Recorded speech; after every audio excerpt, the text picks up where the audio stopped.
Okay. It sounds good. Looks good. Thanks, Prabhu. Hare Krishna. I just know it.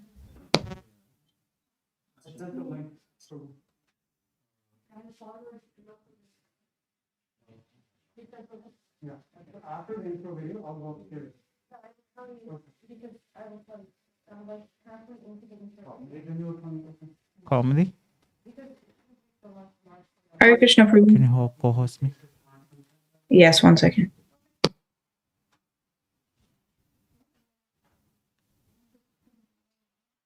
Okay.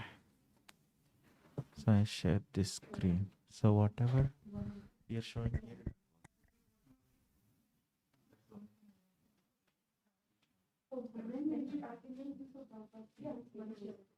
Vamsi, are you Prabhu?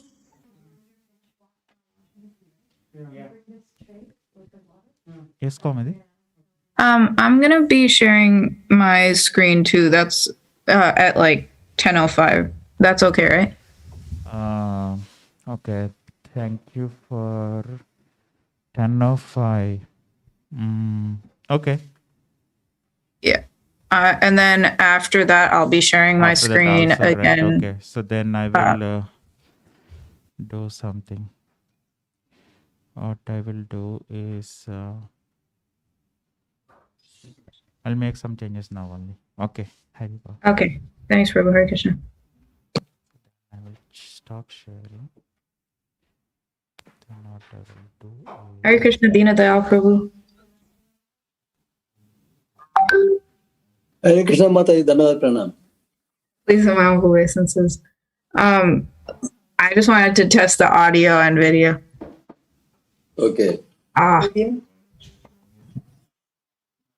It looks good, Tataya.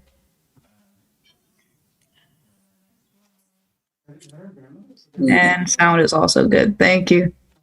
Am I looking nice? Very nice. Young also? Very young. Thank you. Young in old age. Not old at all. Hare Krishna. Oh, print is ready. Okay. No, not that.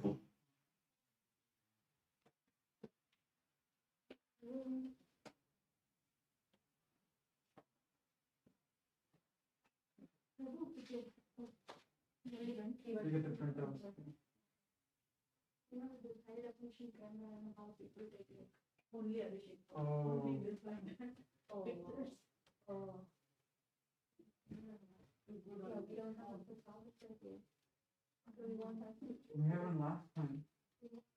Yeah. You want me to bring camera and do photograph?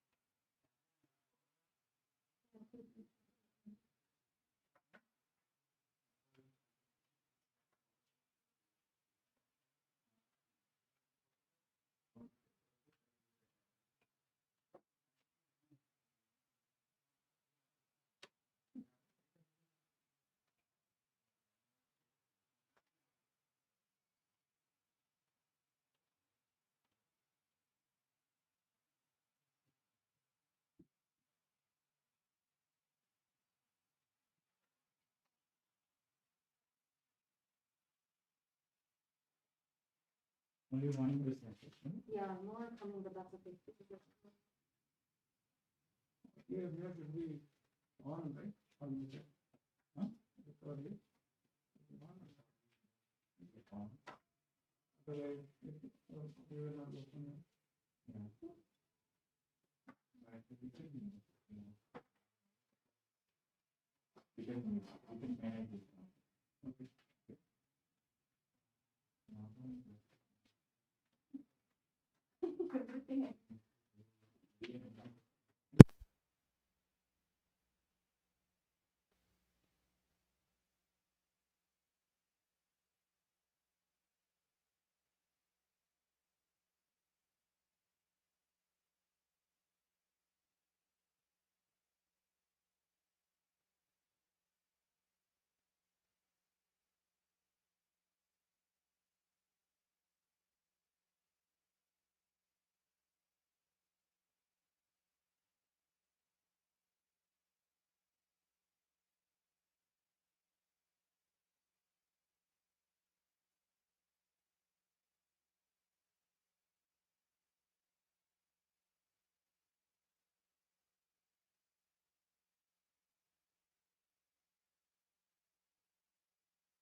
delivering Lord Chaitanya's message.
Is a very important service, just like our book distributors or those who go and chant the holy name. They're just delivering Lord Chaitanya's message or Srila Prabhupada's writings or the holy name, the Sankirtan of Mahaprabhu, and they're the instrument, nimitta. Just as Arjuna was asked by Krishna, nimitta matram bhava Recording in sabyasachi. progress. Just become my instrument.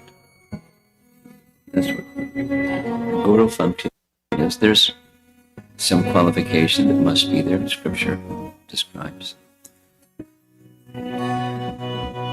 And the disciple, there's some qualification that, you have your receiver on. And there's some faith in Guru and Krishna. And there's some submission to Guru and Krishna. And then the again is imparted by that submission, and it's transmitted from Krishna, ultimately.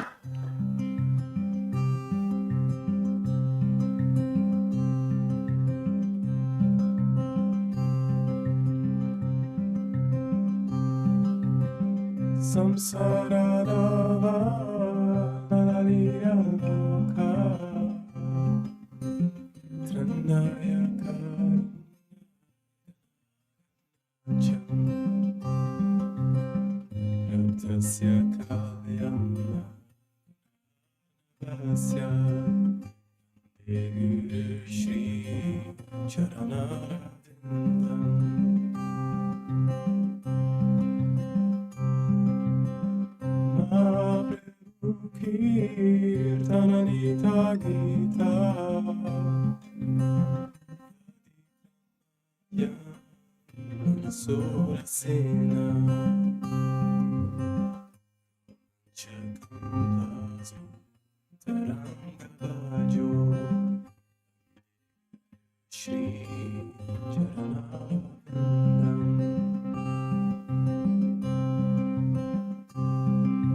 Okay.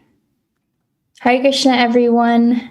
My name is Sundari Radhadasi, and it is my honor to be able to welcome all of you esteemed devotees present here today to our 2021 and 2022 Vyasa Puja celebration for His Holiness Ramapada Maraj today. I'm feeling extremely unqualified to be doing this today, and I could name so many other people who could do this a million times better, but somehow the devotees saw some spark in me that they felt they wanted to fan, and for that I'm so grateful. And then I hope that by doing this service, I can please Maraj and all of you devotees somehow get the blessings in my life. So please forgive me if I make any offense or if I say anything incorrectly, and please send your blessings my way so that I can serve Maraj nicely. I wanted to start my short welcome announcement today, as you saw on the schedule, by just kind of addressing the disappointment and the sadness for having to switch this to a virtual celebration. I personally was really looking forward to being in the temple again with all the devotees celebrating Vyasa Puja in person, and I felt like we finally had gotten to a place where it wasn't everything about COVID. And, we have vaccinations and tests and things were going to be okay. But here we are again. We are virtual, all of us in our homes on our computers, and it can be quite disappointing or sad. And as I was reflecting, I was thinking, like, COVID has already taken so much from us. Like, our lives are not even the same. And when was the last time we were able to have a conversation without talking about something related to the pandemic, right? So I thought that instead of allowing COVID or any of this disappointment or sadness or conversation around this topic to be able to come into our thoughts anymore, and to take more of our time and space and energy, we could allow ourselves to just take these few hours on January 1st of 2022 to completely submerge ourselves into gratitude and love for this beautiful celebration where we can focus on the love and sacrifices made by our dearly beloved spiritual master, His Holiness Ramapada Swami. I can't think of a better way to start the new year than to all of us be together and celebrate the one person who's our connection to Srila Prabhupada, our connection to Krishna, and our Savior, essentially. At the same time, Zoom can feel extremely isolating because we can't see anyone, we can't hear anyone, except we can see the screen, but it doesn't really feel that we're all together. So I thought I would try something quite risky. I know it's a huge risk and it's quite chaotic, and it's gonna, but I have a backup plan. I have Kamvi here to make sure nothing gets too chaotic. But I wanted us to be able to feel each other's presence as well and understand how many of us are actually on this Zoom call. So I wanted you to momentarily please unmute yourself for a loud 3 Haribols, and Kamadi will take care of the muting after that. So if everyone can just click the unmute button for 3 loud Haribols together.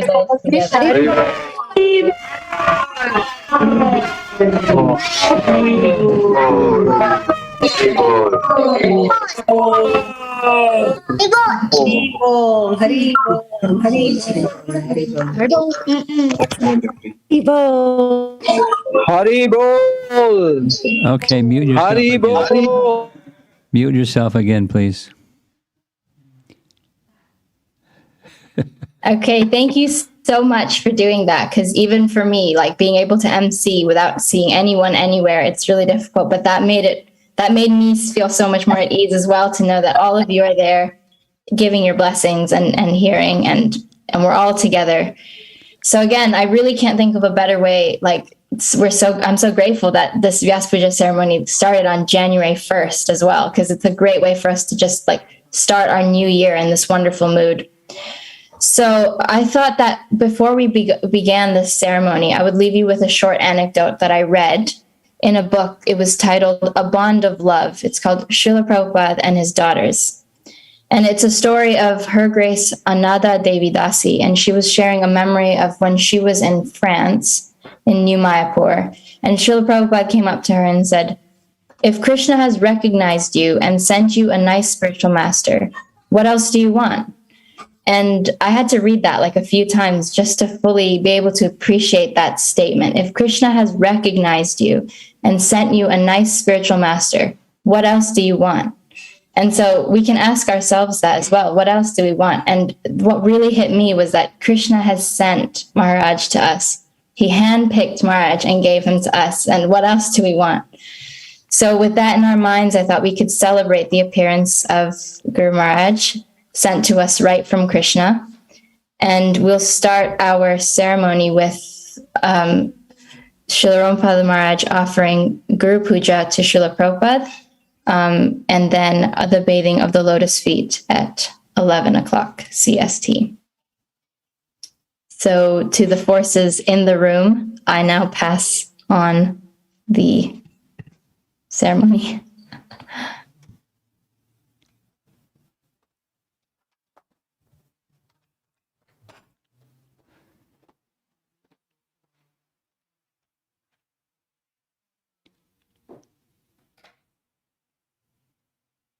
Okay.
Savadana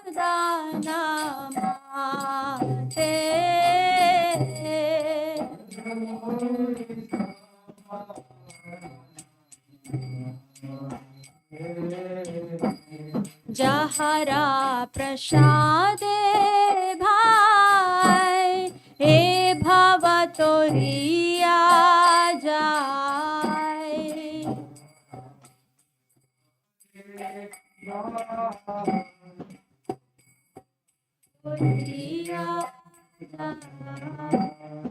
Krishna प्राप्ति हो जहा होते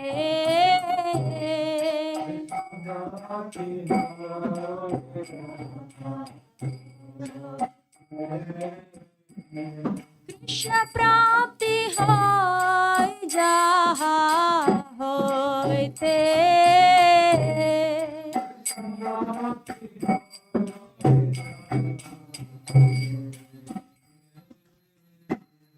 गुरुमुखा पद्मा वाक्या चित्ते Korea क्या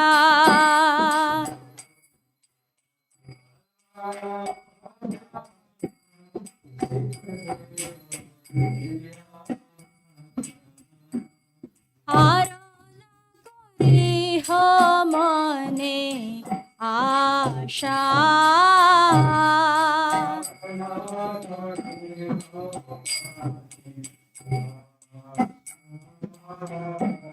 श्री गुरु चरण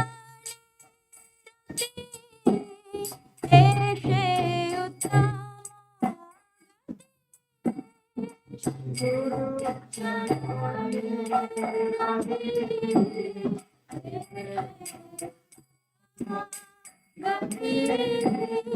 हे प्रसाद पूरे सर्व आशा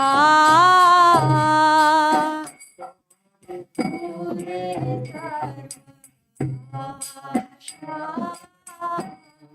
हे प्रसाद पूरे सर्व आशा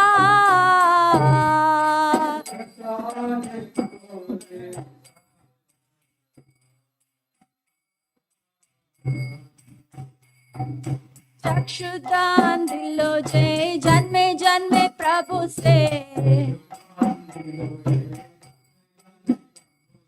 चक्षुदान दिलो जय जन्मे जन्मे प्रभु से दिव्य ज्ञान हृदय प्रकाशित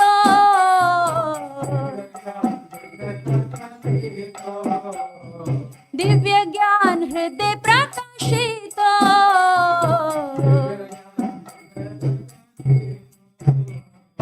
प्रेम भक्ति जहाँ होते अविद्या विनाश जाते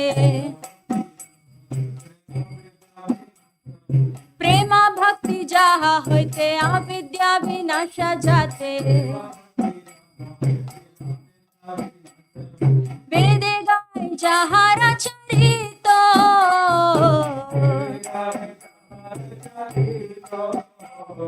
वेदे गाय जहाँ रचरित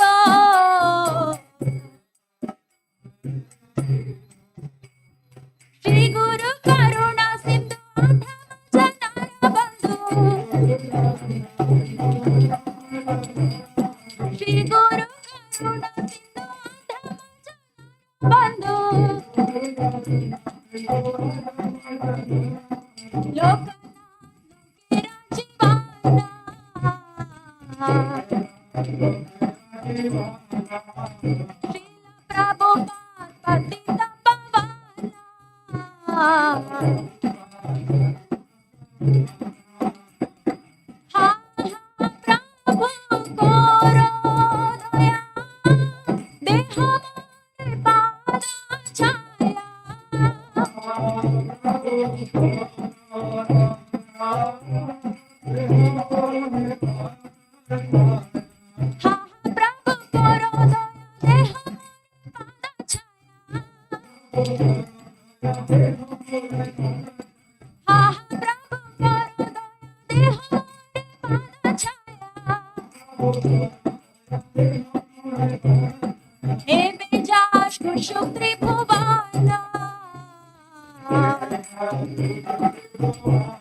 Jai Jai Prabhupada, Prabhupada, Prabhupada, Jai Jai Prabhupada.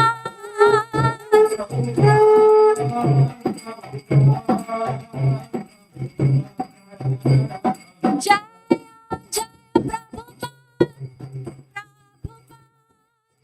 Prabhupada, Jai Prabhupada.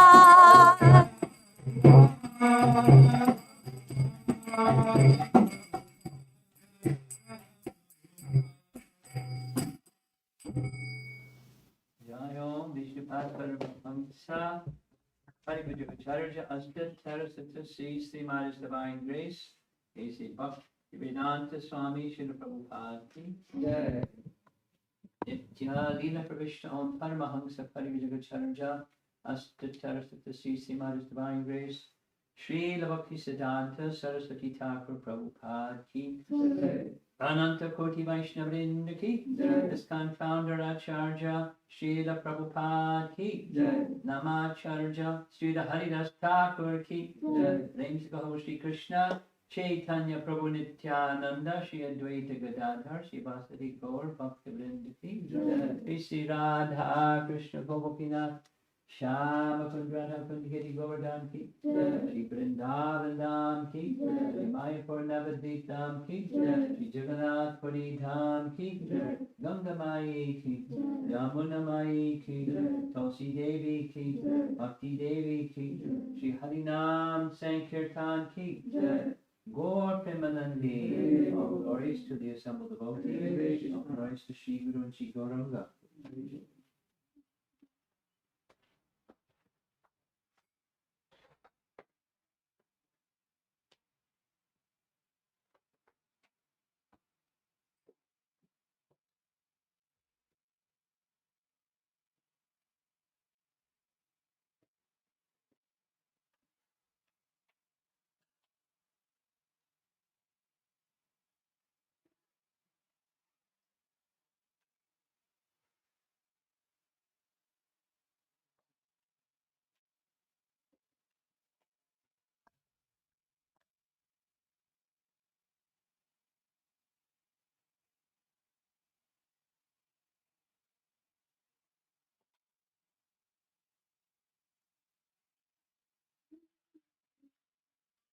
Hare Krishna, Krishna Krishna, Hare Hare, Hare Rama, Hare Rama, Rama, Hare Hare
There we go.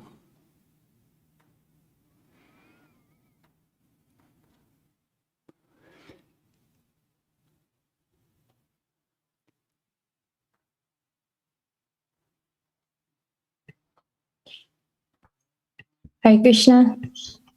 We would now like to invite His Holiness Prabhupada Maraj to address all the guests and disciples here. Boy, is this different.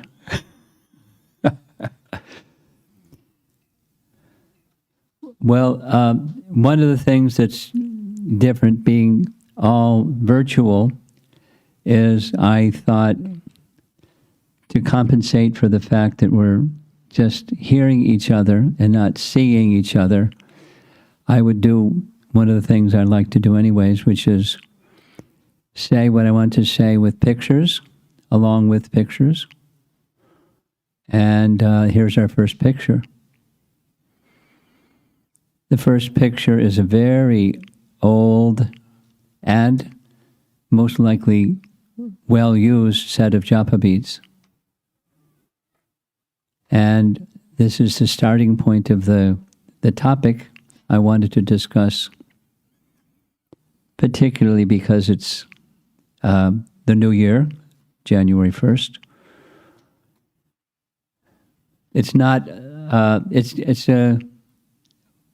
I thought it was an American thing, but it turns out it's not just an American thing. Or at least those that follow the same calendar that we follow, there are parts of the world that don't. It's the new year. And a New Year's resolution is a common...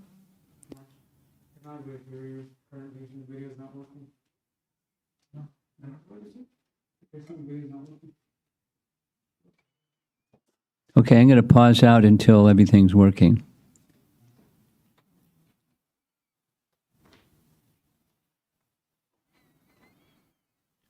Let me know when it's working.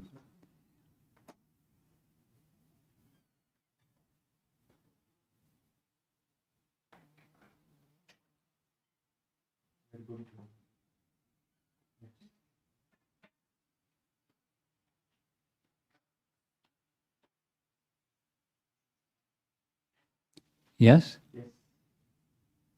Yes? I'm just confirming Maraj.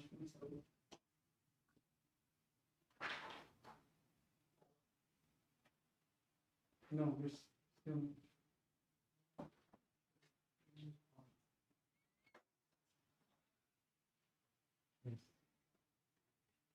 How are we doing? Can you see the screen? Yes, Maraj. Oh, isn't that nice? Okay. Could you hear me speaking before? Comedy? Yes, Maraj. Okay.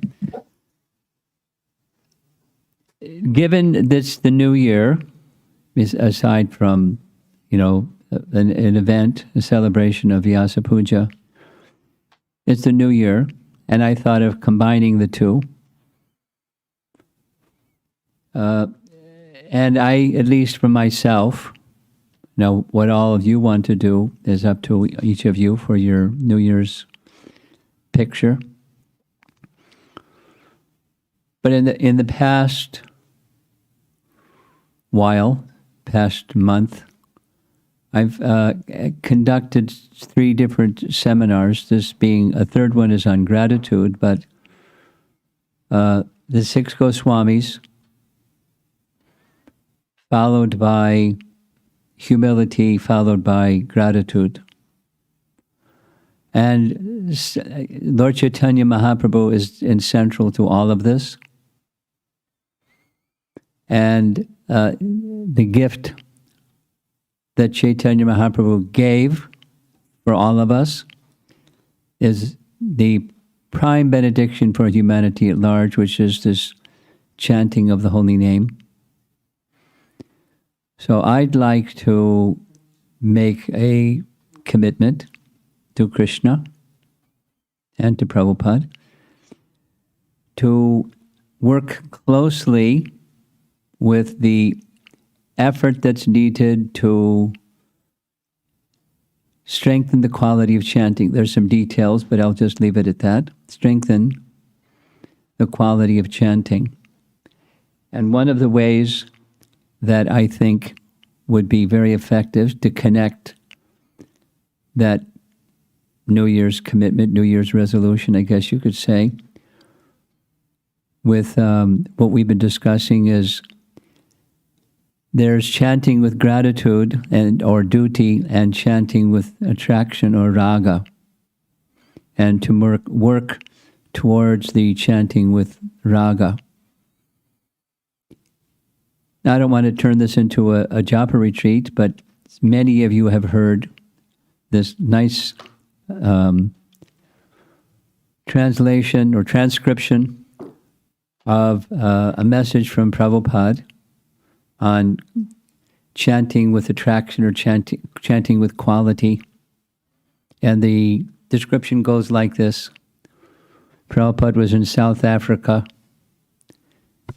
and perhaps Nairobi or somewhere in South Africa. And there's a morning walk. And one devotee asked Prabhupada, how do we know when we're chanting with quality? You can just modify that as chanting with attraction or chanting with raga. And Prabhupada's reply was, there's no question, you must. Devotee, yeah, I know that I must, but how do I know when I've reached that stage? More or less, there's no question, you must. And Brahmananda intervened and said, what the devotee knows, he knows he must chant, but he wants to know, how do you gauge when you're chanting with quality? And a long explanation what chanting with quality is. And it's raga. It's where it's not just 16 rounds minimum. That's the vow that we take for initiation, Srila Prabhupada's time and our present time. Those who are followers in ISKCON, that's our standard. And Prabhupada was saying when there's a chanting with quality, there's no question of 16. It's unlimited, 16 million. Why some limit? But we chant because we're obliged to chant. We're told to chant, and we take a vow to chant and then it's a duty, because duty is something, devotional service that's in the mode of goodness is something that we know will purify us, and we're bound because we've been given, and with gratitude we've accepted, and there's a duty, 16 rounds minimum, and of course with the qualifier, without offense, in order to achieve the goal of chanting. So chanting with attraction is the desired fruit of chanting with gratitude or chanting with duty, because we've been given something very wonderful. Again, reflecting on that, Sanatana Goswami in his touchstone, and the Brahmana that was given the name because he didn't value the name more than gold. He valued gold more than anything. But when he understood there's something more valuable than gold, we can imagine he was feeling very grateful to receive the name which is more valuable than gold. So not that immediately his chanting was on the platform of raga or quality, same for us. We may have some recognition that chanting is valuable, and thus we're grateful that it's been given to us. Now, here's Bhaktivinoda Thakur's definition. We saw this morning. Raga is defined as the tendency of the mind to become spontaneously attracted to an object immediately on seeing it without intellectual processing. So for us, the platform of duty or chanting with gratitude is with intellectual processing. In the intellectual processing, paring it down to something very, very basic is be attentive, be attentive, be attentive. Some of you I forwarded to you about a half an hour interview with Bhakti Chaitanya Swami, an interview with the GBC strategic planning team. It was called The 3 Laws of Joppa. Sounded pretty impressive. Not like guidelines, but laws. Laws means law. And as he was explaining it in his very sweet way, the 3 laws are those 3 things. Be attentive, be attentive, be attentive. And his message was, if you can do this, then you'll advance in spiritual life. You will, that's the intelligence guiding the lower faculties, the mind to be attentive, and the mouth and the ear to be attentive.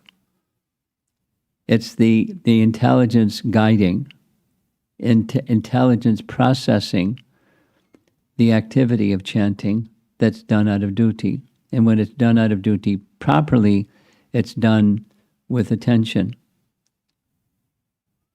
And as the primary means of overcoming all of the other offenses in the process of chanting the holy name. Very simple. What could be more simple? And yet we struggle to be attentive. And the same principle, that's the intelligence guiding our activity, other than when we're chanting, is to be an instrument, which is, the unspoken part is, don't be acting through false ego, but acting as an instrument of disciplic succession. Ultimately, that means instrument of Krishna. That's important. Be an instrument. That's intelligence guiding us, the body, the senses, the mind, and our activities of devotional service. So that sounds pretty simple. However, as we all know, be attentive, be attentive, be attentive. It's hard to hold that attentiveness. Maybe some of you are really good at holding attentiveness, but most of the rest of us, it comes and it goes. And mostly it goes, but it comes and it goes. So to not disparage, because we're not there yet, but if you, like me, want to make a New Year's pledge or New Year's resolution to move from the duty to the raga stage of chanting, you have to be attentive. You have to use the faculty of the intelligence to get there. But if you're not there yet, here's the good news. As long as raga towards the Lord does not appear, the devotee should not give up worship according to duty, or chanting according to duty. From the sense of duty, two standards arise: to respect the rules and to avoid breaking the rules. These rules for chanting the Lord's holy name were established by great devotees long ago and recorded in the scriptures. Following the scriptures and reverence for the rules arises from the sense of duty. So that's the reassurance. We're not there yet, but if we want to get there, we continue on the platform of duty, knowing what the goal is. The tendency of the mind to, as soon as the chanting of the holy name is heard, the mind goes.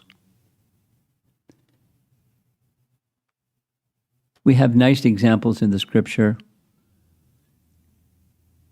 but I want to stay focused on just the delivery of some important messages going forward in time. I'm thinking of Pundarik Vidyanidhi, and to show Gadadhar Pandit the platform that he was on, a verse from the Bhagavatam was sung, and he went into ecstasy. Or Haridas Thakur hearing the recitation of Srimad Bhagavatam, he began rolling in the ground in ecstasy. Srivas Pandit. And Haridas Thakur hearing the glorification of the personality of Godhead. These are the symptoms. Ecstasy are the symptoms of those who have raga.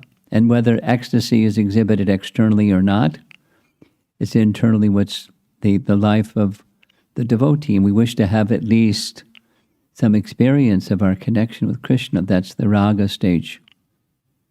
And we make some sacrifices in the duty standard to get there. Here's a very nice teaching. We're going to see this again Sunday evening. This is extracted from some handwritten letter that Bhaktisiddhanta wrote to a disciple. Through chanting, the distinction that exists between the self, the gross and subtle bodies, is gradually effaced, and one realizes one's own spiritual form. Once one is aware of the spiritual body, as one continues to chant, one sees the transcendental nature of the Lord's form. One sees the transcendental nature of the Lord's form.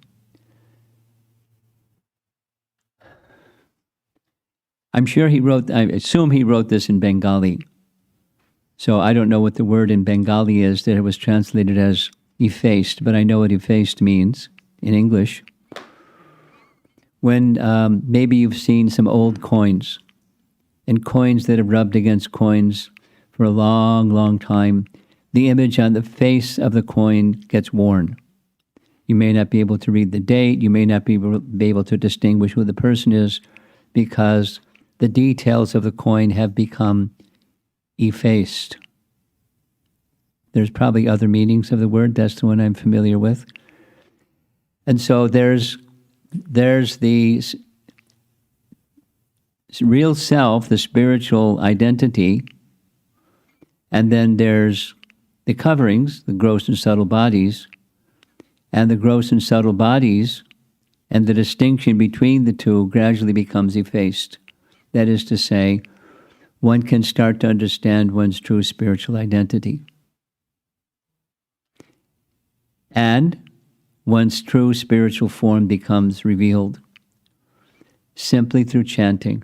This is Bhaktisiddhanta's experience, which he's encouraging a disciple to come to that stage, and we can take encouragement from him through his disciples' encouragement. This distinction, that is the bodily identification, can be effaced simply by chanting. Now, chanting with quality, of course. With quality, again, what does that mean? Where there's some raga for the name. And we're not there yet, but if one gradually it becomes effaced, then one is aware of one's spiritual form or spiritual body, and one can see the transcendental nature of the Lord's form. Sounds very attractive. And it's the goal, or it's a goal in our chanting process. We're not there yet, but the encouragement is continue, because through this chanting process, it will take us there. And it won't take you there if offenses continue, and the primary offense to be removed is inattentiveness. So let us all, on the platform of duty, which is where we are, strive for attentiveness, and then the effacing will be more effective, and the realization will follow. Now, the chanting of the holy name has a very wonderful effect of purification, and it allows us to understand and enter more deeply into the message of Srimad Bhagavatam, and vice versa. The message of Srimad Bhagavatam helps us have a deeper conviction in the holy name. Read the Bhagavatam carefully, and you will find, even starting in Canto 1, throughout the whole of the Bhagavatam, Canto 12, many, many, many, many references to the name, the importance of chanting the name. It's the Yuga Dharma, but it's embedded within the transcendental teachings of Srimad Bhagavatam. And therefore, Srila Prabhupada committed so much time, energy, and effort to providing us with transcendental literature. And look at that smile on Prabhupada's face here. He's getting a Macmillan publication of Bhagavad Gita as it is, and who can say how much effort went into that moment that he's now receiving this unabridged copy, because there was an abridged form that came before that. Prabhupada's very, very happy. And he was happy to see the books published, and the purpose of the books being published was for us to read the books. And it doesn't matter what age. I was visiting one home not so long ago. The small child was a little embarrassed or shy, but apparently even a small child, they had most of or much of Bhagavad Gita memorized, and if it wasn't for my presence, they could have probably recited the most of the Bhagavad Gita. Now, some children are like that, and some children are not like that. That's okay. But in encouraging the familiarity with what's in the books, I mean, that's our duty.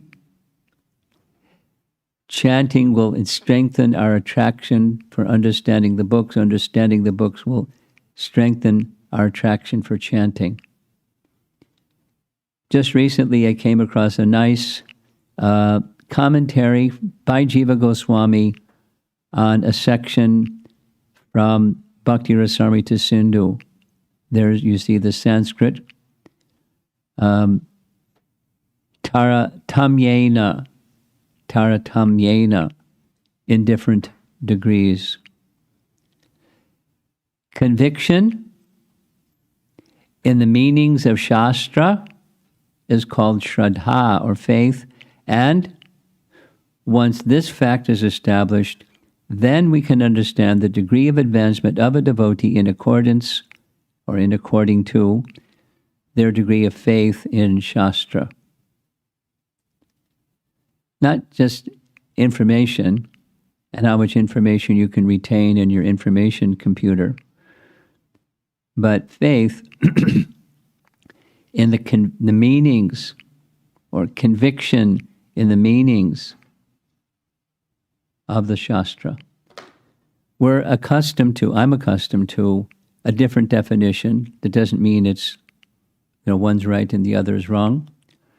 But Shraddha Shabde Vishvas Kahe Sudrita Nishchaya Krishne Bhakti.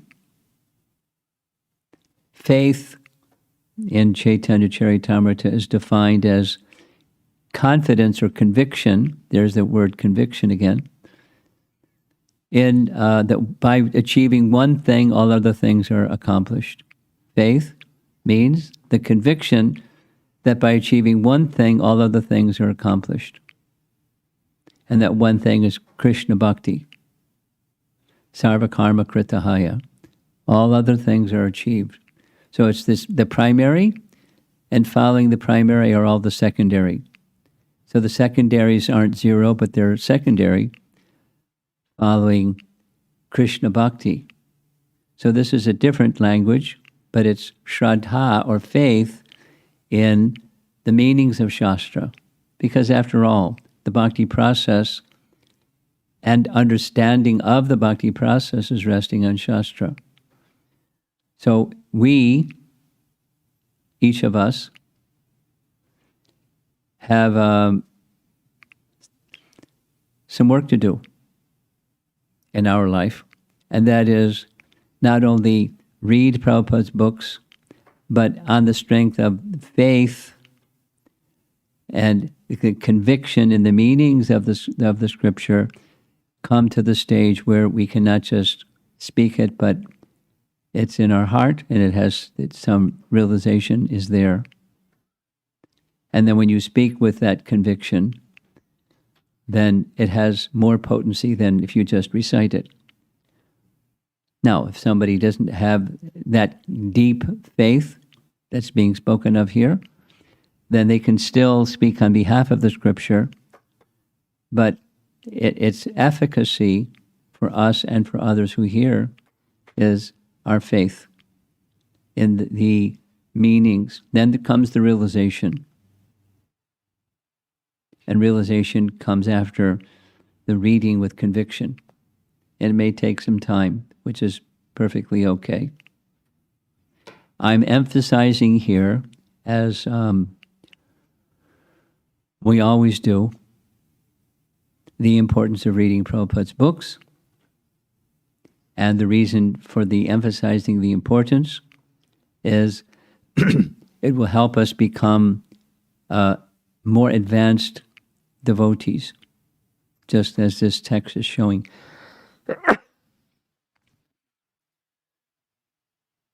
So there's two. Chanting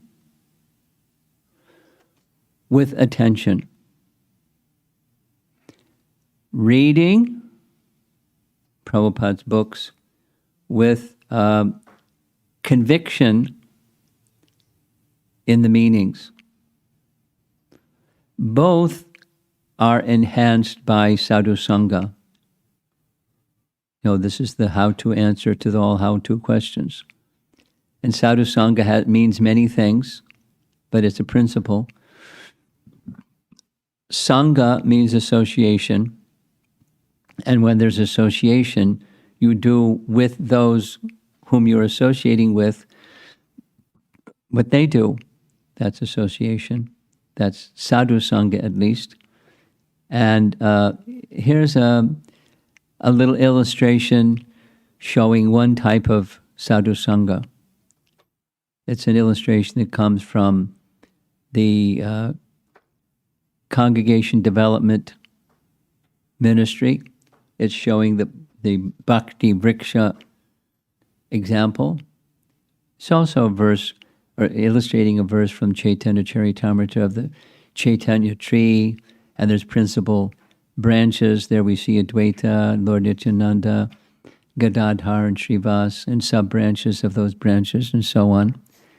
And Lord Chaitanya is watering the root of the tree, and the tree is Lord Chaitanya, the branches of Lord Chaitanya tree. But it's also a symbol or an illustration for Bhakti Vriksha, because Bhakti Vriksha is a type of sadhu sangha. I'm mentioning this because there are different methods, some like this, some like the other, some like another one, methods of sadhu sangha. But when we're engaged in sadhu sangha, supposing somebody is requested to become a Bhakti Vriksha leader, or a leader of a reading group. That's another very popular sadhu sangha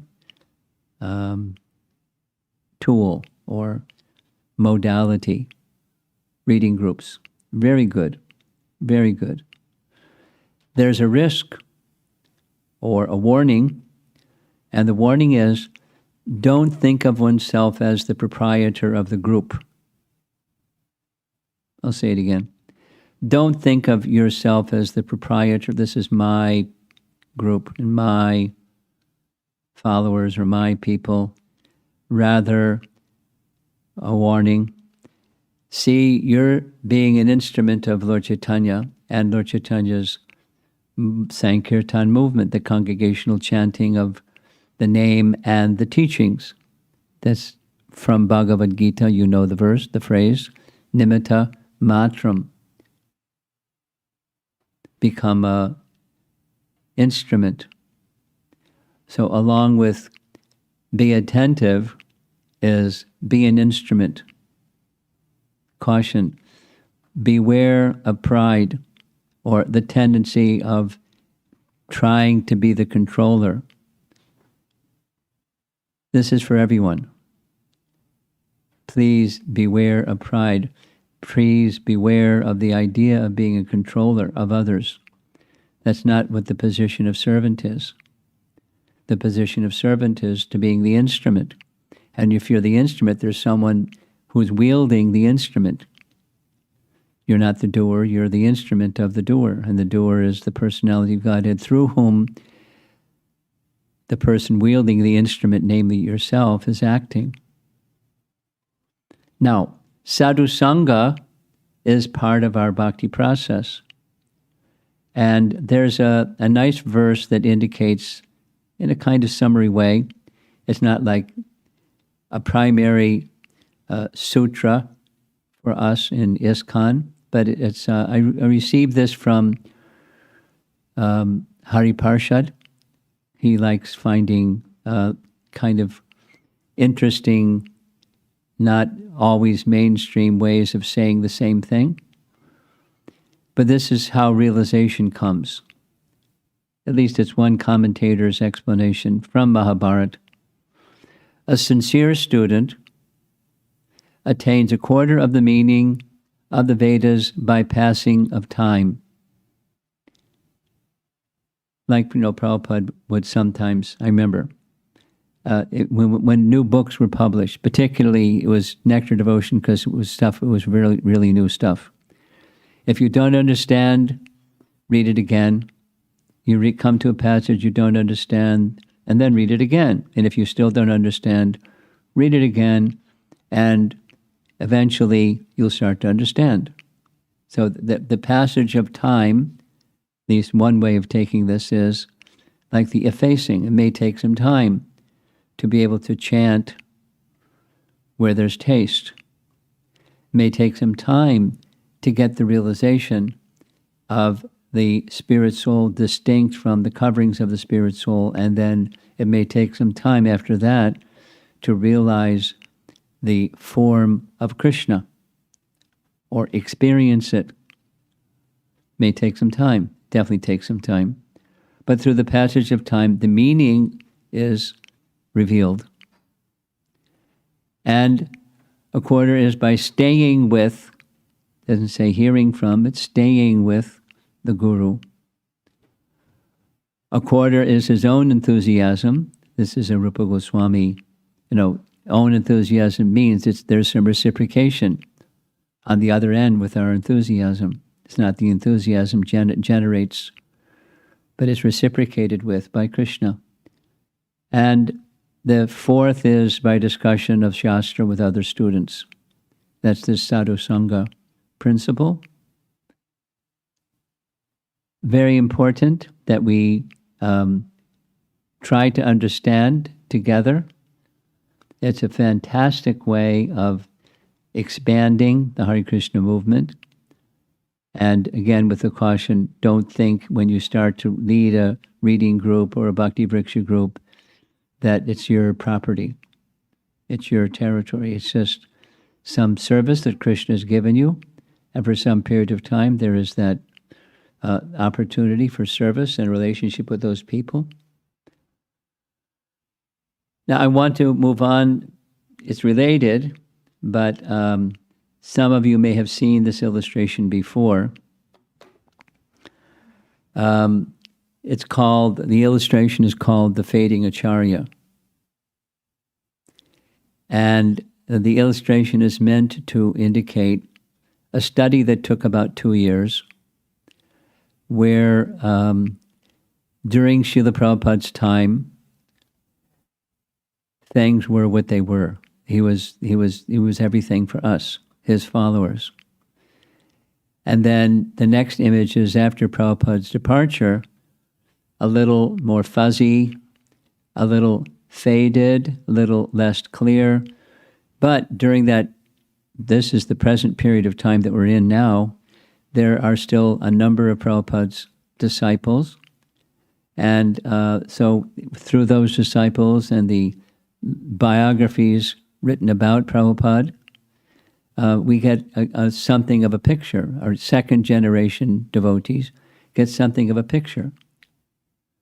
But what's going to happen in the next generation?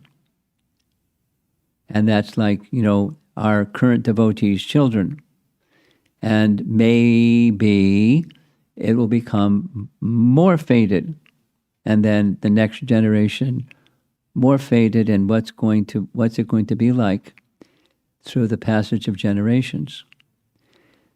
Now, so it's called the Fading Acharya.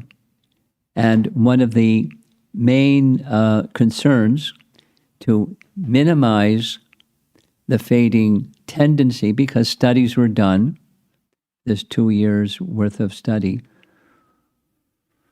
was in religious organizations over the history of time, which ones have succeeded in sustaining and which ones withered and disappeared, and why. And one of the main factors was sticking to the teachings of the founder, the charismatic person that started everything, and they gave emphasis, and the followers followed the emphasis given to stick not to the anecdotes of their person's life, but their teachings, like, the writings in Prabhupada's books.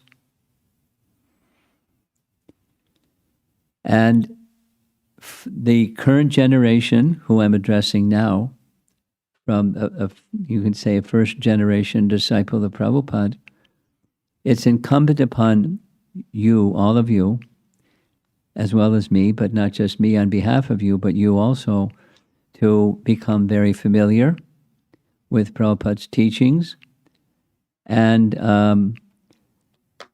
not rely on the Brahmin or Brahminical group of people to have all the answers for you. Take it upon yourself. Just like that previous quote of faith as the definition, being defined as having conviction in the meanings of the scriptures, then how much faith one has is the determining factor of one's advancement. So each of you become as advanced as your circumstance permits, and a very big part of that progress and preserving Prabhupada's legacy, preserving his sense of presence, is his books, which he gave so much time to and emphasis to. I just embellish this a little bit.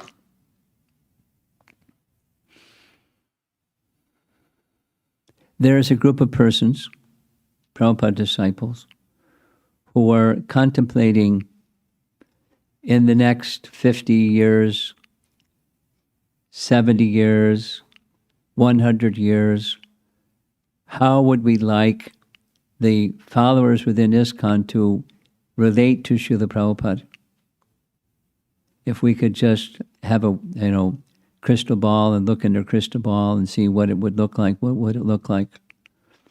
And once you have what it would look like in mind, then comes what steps need to be put in place to help it look like that. So one of the things we don't want is what over on the right side of the screen, what it looks like. There's kind of a faint picture of Prabhupada. Now, just a little sharing. I think I can take the liberty to do this. There's a devotee couple in Minneapolis, Jimmy and Taruni, and some years ago they adopted a bull. It is cow. When Balabhadra was in charge in New Vrindavan of the cow protection ministry. Since then, he had health difficulties. But so they adopted a bull, so he would be protected for life. And he died. That was in 2008. And he died Christmas Day this year. And he was given the name Udarandutt Thakur. So I sent to this devotee couple this little biography of Udarandutt Thakur, and they really liked it. They knew something about him also from a booklet they had found.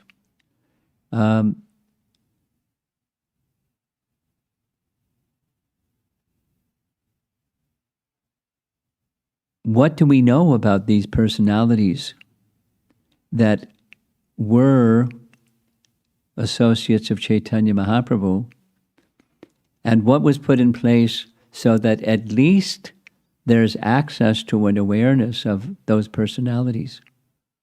And if persons during that time, during the time of Chaitanya Mahaprabhu and his associates, wanted to have a very clear and vital and vivid sense of connection with the six Goswamis, what should be put in place.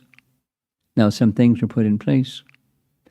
And how much do we pay attention to them? That's another thing. But at least there's some instruments in place.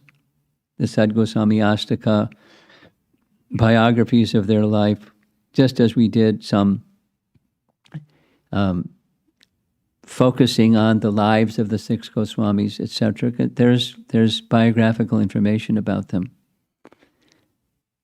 And things need to be put in place so that the vitality and the palpable presence of Prabhupada is felt in future generations. So what's that going to look like?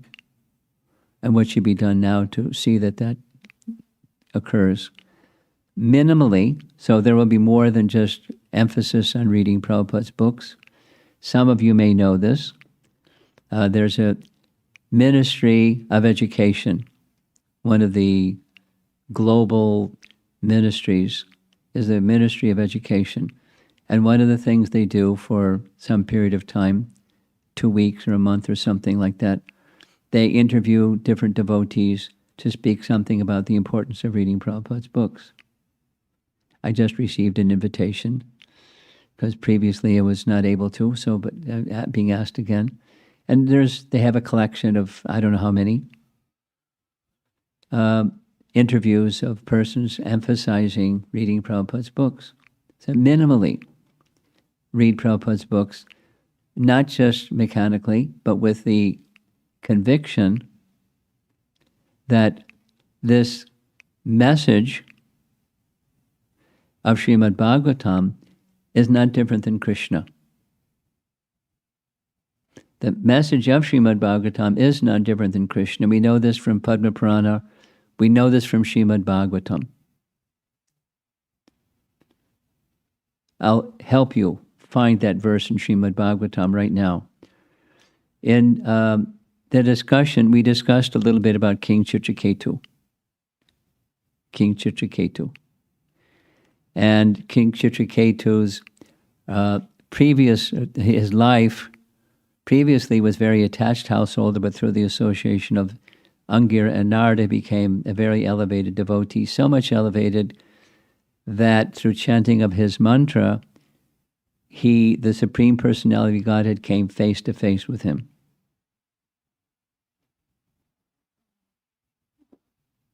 Just like Bhakti Siddhanta describes.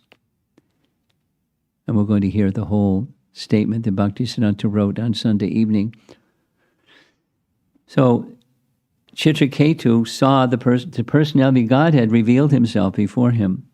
And one of the verses spoken by the personality of Godhead is that I, the Supreme Lord, have 2 spiritual forms.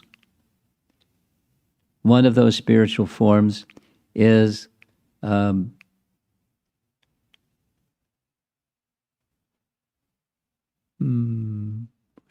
Rupa.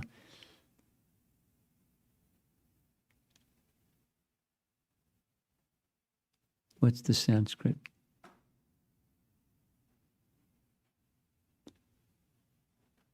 Shabda?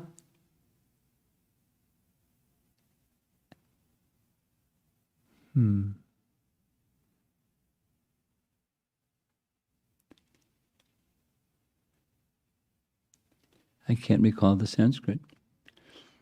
It'll come. One is sound, and the other is his personal form.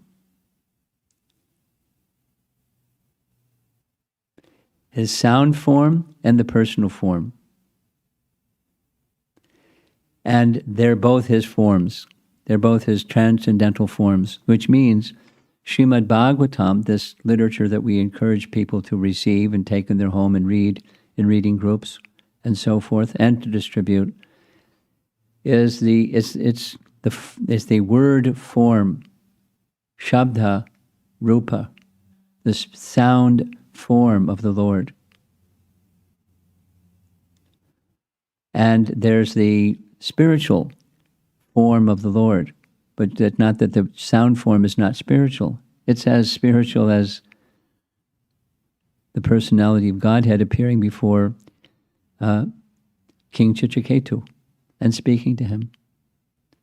or any of the other descriptions that we find in the Bhagavatam or in the life of Chaitanya Mahaprabhu. It's non-different. The same as the Mahamantra is equally non-different. So I'm getting carried away with a particular topic. I wanted to stay focused on the importance of reading. It's in your hands. Prabhupada did what he did. His followers are doing what they're doing. And then the rest of you, it's in your hands to ensure that it just doesn't become a blip on the screen of history, that the founder Acharya of ISKCON kind of faded into something. Now, one of the ways to help propagate it is the distribution of books, which is a fundamental pillar of the Hare Krishna movement. And after people receive the books, some systems for encouraging them to read and understand the books. That's the sadhu sangha part, through hearing and discussing. As you remember that quote, that 1/4 of the realization is by hearing and discussing in the association of others who are also devotees. It helps people become devotees and get realizations and become inspired to read further. One other message I wanted to share today is how the Hare Krishna movement began. As we know, it began with the chanting of the holy name and the association Sadhu Sangha of Srila Prabhupada. And of course, the sadhu did what sadhus do. He chanted. There's by his left knee, that little drum, because he didn't have a mridanga. And just speaking the message of Krishna. Just this morning, I was listening to a lecture, recorded lecture, 1966, and Prabhupada was in 22nd Avenue, being really strong with a new audience. Soft, but also strong. And the Hare Krishna movement spread through the public chanting of the holy name. Maybe you recognize the Boston Common sign in the background. This was a photograph taken by the BTG photographer. Yours truly is in the painting or the photograph there. And that the Hare Krishna movement spread that way. So we should have kirtan in our temples, and we should have public sankirtan and distribute books and public sankirtan to reach the hearts and the minds of all the people. Now, I'm going to issue a little challenge to all of you. This is a photograph I just happened to find on the internet.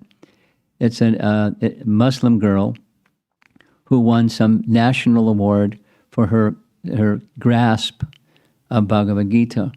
And the award was a monetary award, and she decided to give the monetary award to people who are underprivileged for their education. But, take that image that you see on the screen and do some Photoshop and put any other image in that screen of the person that we wish to become recipients of this knowledge and to become conversant in this knowledge. So here's a challenge. Let us reach the vast audiences we're not already quite successful in reaching. Now, there are some people that don't like the nomenclature, but I'll say it anyways, Western outreach, because it sounds like, hey, what about us? And we're not Western, so what about us? You're discriminating in a not complimentary way or something like that. But, so therefore this language. We're quite successful in reaching persons of Indian origin, even persons born in America that their parents are from Indian origin and so forth. Just like my parents are from Europe, but I'm not European, I'm American. So our younger generation, they're as American as I am. But there's a lot of people that we're not so successful in reaching. So I'll end with this, well, two more things. Challenge. There are some devotees who I know who are making efforts, and even those efforts may not be like super productive. Some are super productive. Some are just in the beginning stages. Whatever it is, it's a challenge to whoever's listening. Find ways and means. Find the opportunity within your heart. Don't just leave it up to that group of people over there to take care of audiences that are other than our standard audience. I mean, our standard audience is fantastic. The Hare Krishna movement would have sunk long ago if it wasn't for the Indian population picking it up and making it happen. And it's happening. And so there's no disparaging words for such audience. But the Hare Krishna movement is meant to go beyond that audience, and probably the very same people who are a part of their successful audiences need to be reaching out. I feel, especially our younger generation youth, certainly understand very well what it means to be growing up in America, and make your best effort somehow or another, whatever your position is, to reach the hearts and the minds of those audiences that we're not reaching so well. And little encouragement, let us become better instruments of our founder, Srila Prabhupada. It's a nice photograph. Prabhupada, maybe it's the Vyasa Puja, Bhakti Siddhanta. It's a picture of Bhakti Siddhanta on a little table. A very humble event. Prabhupada offering flowers, but offering his life to Bhakti Siddhanta's mission, which then became his mission, which has become our mission. So let us become better instruments to help Srila Prabhupada carry forward his mission. And those are my thoughts for this discussion. Again, very much like Sundari Radha, it's really disappointing that it's not the same experience as being in physical presence of many lovely devotees, physical presence of very lively kirtan and so forth, but we're making the best use of the circumstance. Hare Krishna.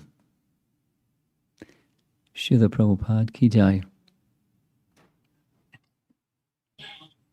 Hare Krishna. Thank you so much, Maraj. I know many times New Year's resolutions sometimes have gotten they seem so shallow and temporary now, because everybody knows you do a New Year's resolution and then 10 days later you're still working out or drinking the water, things like that. But thank you for helping us to see New Year's more as an opportunity on how we can go deeper, and seeing it more as a pledge or a commitment and a way for us to refresh and hit the restart button. Good. See how are we chanting and how are we reading, how are we connecting with Krishna and Srila Prabhupada.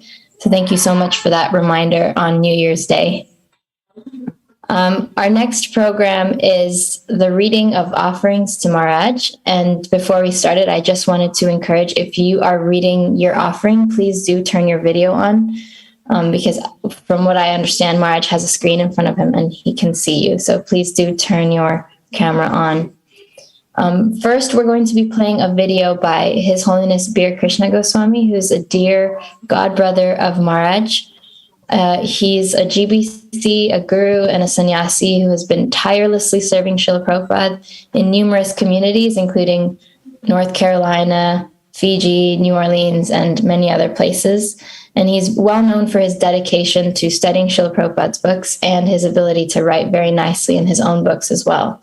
And he's given many seminars along with Maraj on topics like empathic communication. So Kamadi will play a video now by His Holiness Bir Krishna Maraj.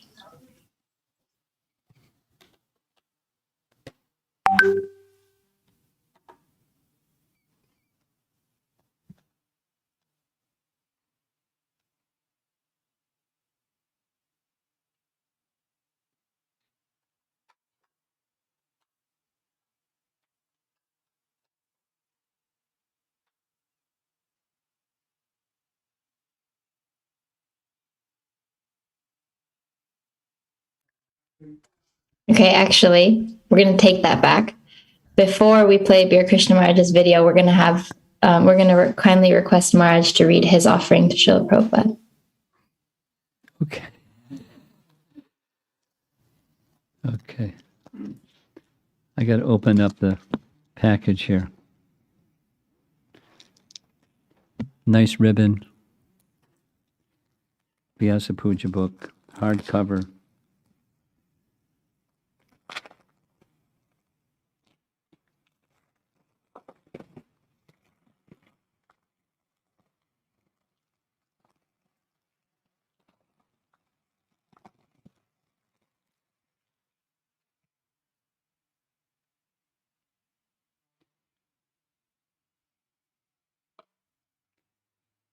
Okay, I'm going to go pay my obeisances while they're adjusting the camera. You want to find the page?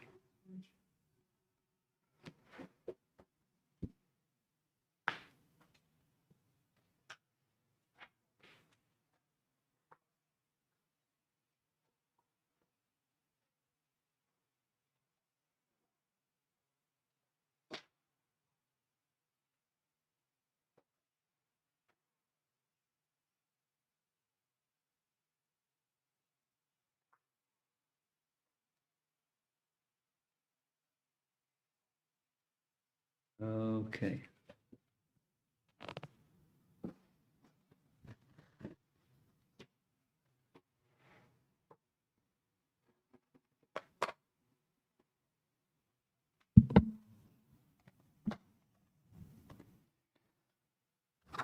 Om Jnana-timirandasya Gyananjana Salakaya Chakshuranmilitam Dhyena Tasmai Shri Gurave Namaha Nama Om Vishnupadaya Krishna Prasthaya Bhutale Srimate Bhaktivedanta Swami Nityanamine Namaste Saraswate Devi Gauravani Pracharini Nivishesha Sunyavadi Paschachade Satarine Mukham karoti vachalam pungam daghayate girim yat kripatamaham bande Shri Gurum Dinataranam. My dear and most respected spiritual master and eternal Father, please accept my most humble and respectful obeisances in the dust of your most merciful lotus feet. All glories to you, Srila Prabhupada. Just as Sri Krishna Chaitanya Mahaprabhu is honored as Mahavadanyaya, the most munificent of all forms of the Lord, whose magnanimity manifested even beyond Krishna's limitless kindness and mercy, likewise your vision, your mission, expansive beyond comprehension, has irrevocably captured my heart. Expressed in your words, Sarve Sukhino Bhavantu. That is the Vedic mission. Let everyone become happy. Sarve Sukhino Bhavantu. Let everyone be happy. And without being happy, no one can execute Krishna consciousness. From an initiation lecture in New Vrindavan, 1969, June. Due to your untiring desire to bring this vision into the lives of unknown multitudes of the most unfortunate Kali Yuga victimized souls, bereft of knowledge of life's goal and how to achieve it, resulting in the Western world's culture of no culture, your divine grace courageously ventured forth to give one and all the gift of true happiness by the means of genuine Krishna bhakti. As one such lost soul wandering in the darkest of ignorance in pursuit of ideals that would have led me only to a life of frustration and intractable illusion, just as in an untold number of lifetimes prior to this one, I was one of the fortunate recipients of your causeless mercy. One fine day, as a young college student, I experienced a series of events that resulted in a profound realization of, quote, the gift of life, access to awakening of genuine, unadulterated sukha, which you had personally given to me. One fine day, by providential arrangement, in a few moments I palpably perceived many lifetimes of illusion at once being lifted from my whole being. The experience was both vivid and startling. Profound gratitude and waves filled my heart again and again. I knew then and there that I was deeply indebted to you, Srila Prabhupada, and that I must reciprocate somehow with you and assist you in your mission. 51 years later, as a committed peon soldier in your army, commissioned to carry forth your Sarve Sukhi No Bhavantu mission, I often interact with your sincere followers who express, in a refrain, the following sincere contemplation, although the language and mood vary from person to person.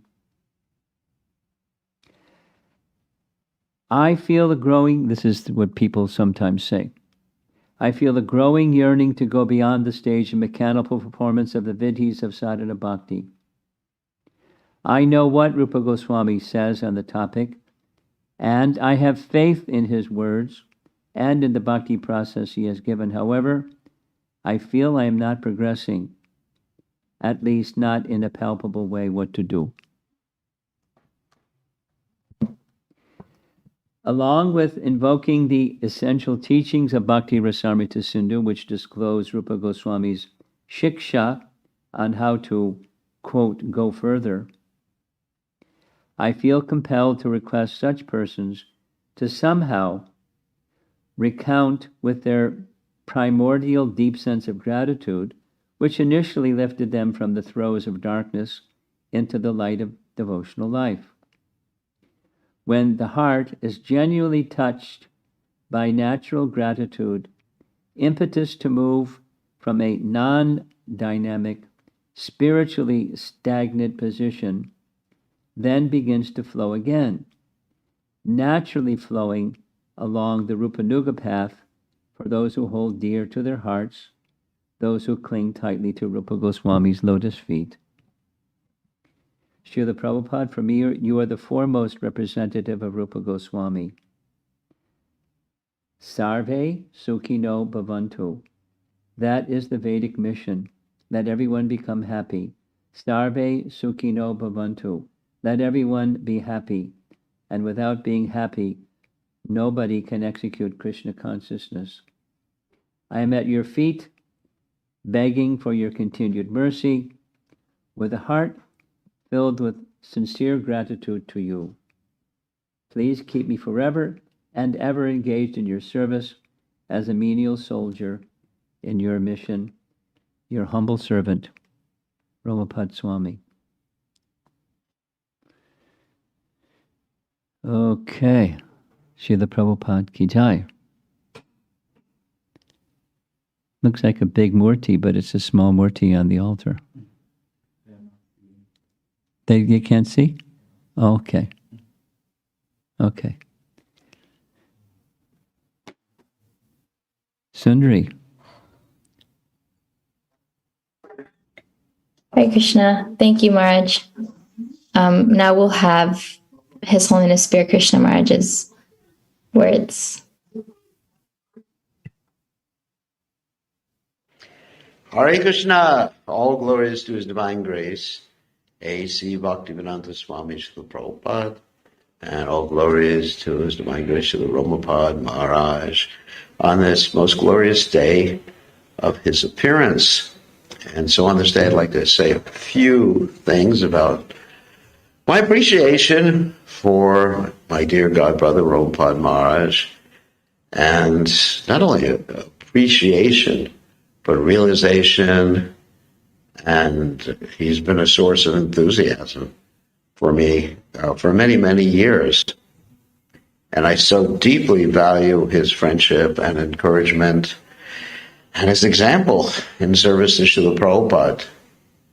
I can say that he is one of the most dedicated servants to Srila Prabhupada's society, the International Society for Krishna Consciousness, and his willingness to sacrifice all of his own personal interests for the sake of Srila Prabhupada's society is amazing. And this really shows his Guru Nishta, Guru Bhakti, and of course that is the secret to attaining Krishna consciousness. And one of the things that's inspired me in particular, more than anything else, is his, let us say, his willingness to support what I've been teaching, which is empathic communication. Of course, it also indicates his extreme compassion towards others.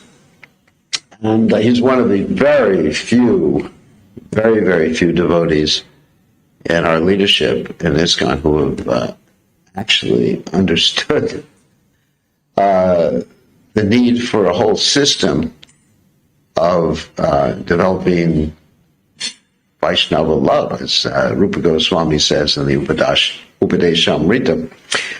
Tadati pratigranati guyamakyati prachti bhunkte bhujate chaiva. He states, pretty lakshanam, that the symptoms of love between devotees, and Prabhupada also comments on this too, and of course he gives some examples like giving prasadam, accepting prasadam, giving gifts, accepting gifts. But in this particular regard, I want to refer to hearing from others and revealing the mind in confidence, which is very much connected to empathic communication. So, Priti Lakshanam, these are symptoms of love. And Prabhupada comments that our movement expands by loving exchanges. Not only does our movement expand by loving exchanges, but our devotees stay within our movement because of loving exchanges. Not only that, but devotees remain enthusiastic and bring others, and others are attracted to our movement because of loving exchanges. I mean, I don't think we can, or we should, minimize the importance of loving exchanges. And my dear God brother Ramapad Maraj has understood this, and he has really encouraged me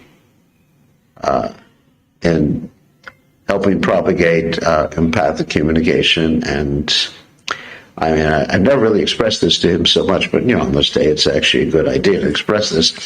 It really encourages, and not only encourages, enthuses, inspires me to go on with this, because we need the appreciation of our dear most friends. And I mean, honestly, I have so much love for Ramapad Maraj and appreciation for him. I could just consider him my dear most friend, even though we're not physically in the same location, but we're connected always because of the dedication to Srila Prabhupada, and also the dedication to loving relationships between the devotees. And to me, this is a primary significance, first priority, and something that Srila Prabhupada would very much appreciate. So on this day, I'm encouraging all of his followers, disciples, well-wishers to appreciate his great bhakti and devotion. And I just hanker for more of his association, even physical association or whatever type of association. And I'm very much appreciative of the association of his followers, disciples, and well-wishers. They're very inspiring to me. I mean, I just love you all. What can I say? And thank you for letting me say a few words. I'm here in Fiji right now, trying to carry out Srila Prabhupada's mission. And I wish I was there physically or online with you. So thank you again. All glories to Srila Prabhupada and His Divine Grace, Srila Ramapad Maraj, on this most auspicious day. Hare Krishna.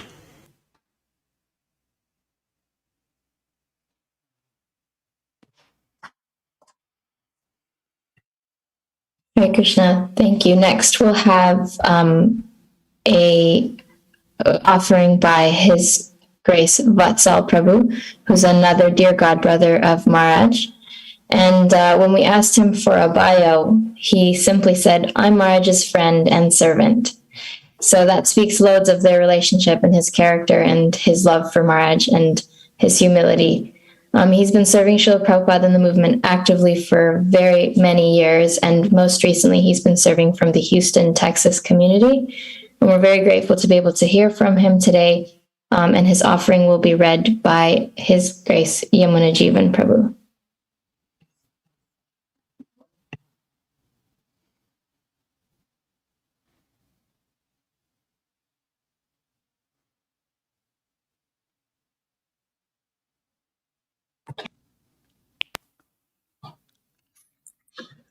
Hare Krishna. This is from Watsal Prabhu. Dear Maraj and disciples of Maraj, please accept my humble obeisances. All glory to Srila Prabhupada. I would just like to take this opportunity to thank Maraj for always appreciating whatever minuscule service I was attempting to do. As far as I can tell, Maraj has always been engaged in service to Srila Prabhupada by spreading Krishna consciousness wherever he goes. I look forward to having his association in the not-so-distant future and pray for his causeless mercy. Your servant, Watsal Das.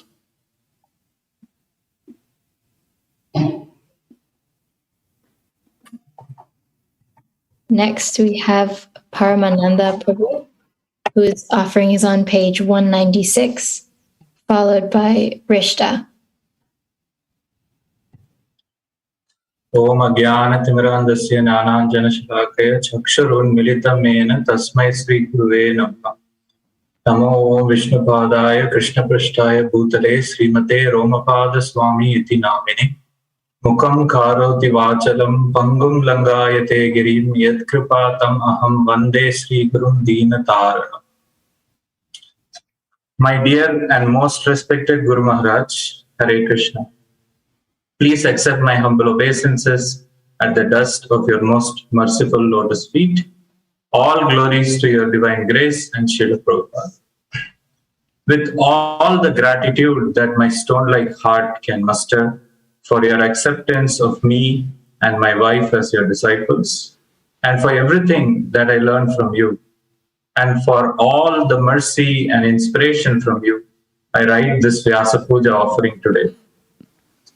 Thank you for taking us under your shelter and ultimately under the Supreme Lord Sri Krishna's shelter, Vyadi Parampara. I would like to specifically thank you very much for having faith in and engaging us in the college preaching service.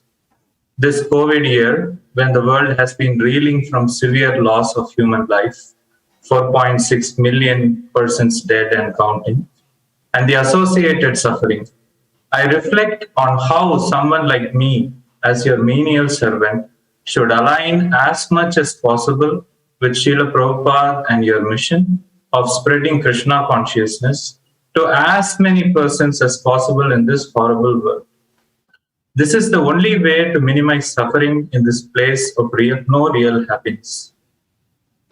Even though I am totally and utterly incapable of helping even an iota in this ultimate mission, I still strive hard by your encouragement and inspiration, trying to follow in your footsteps like a small infant trying to run fast behind and catch up with his strong and powerful father.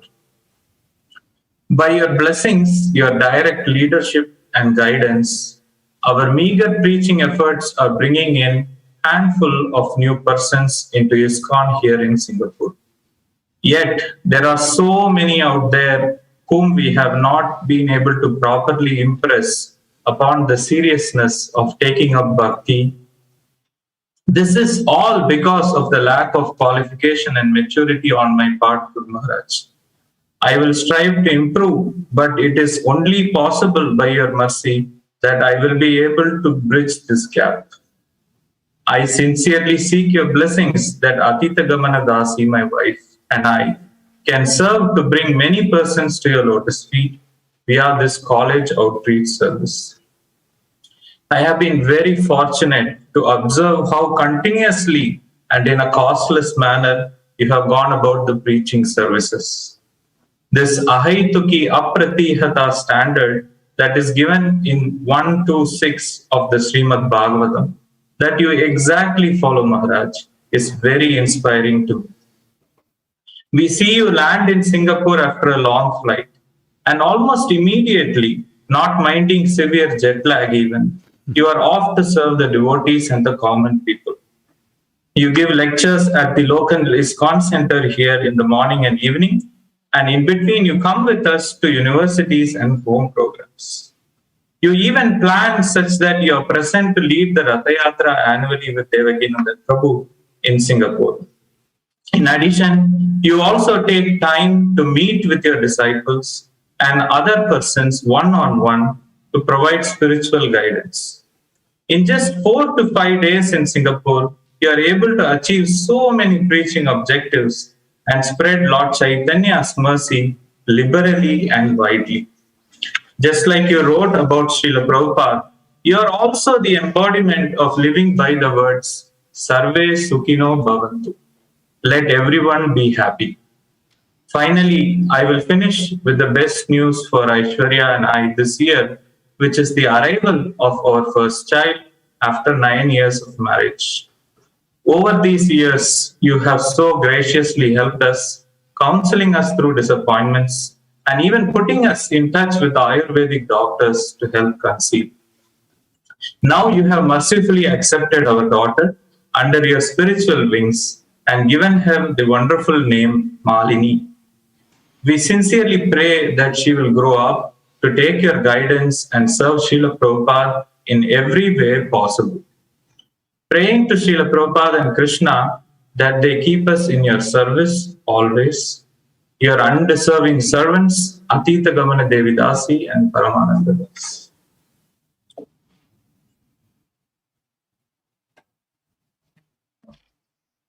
Hare Krishna. Next, we have Rishta Devidasi, followed by Madhumangal Prabhu.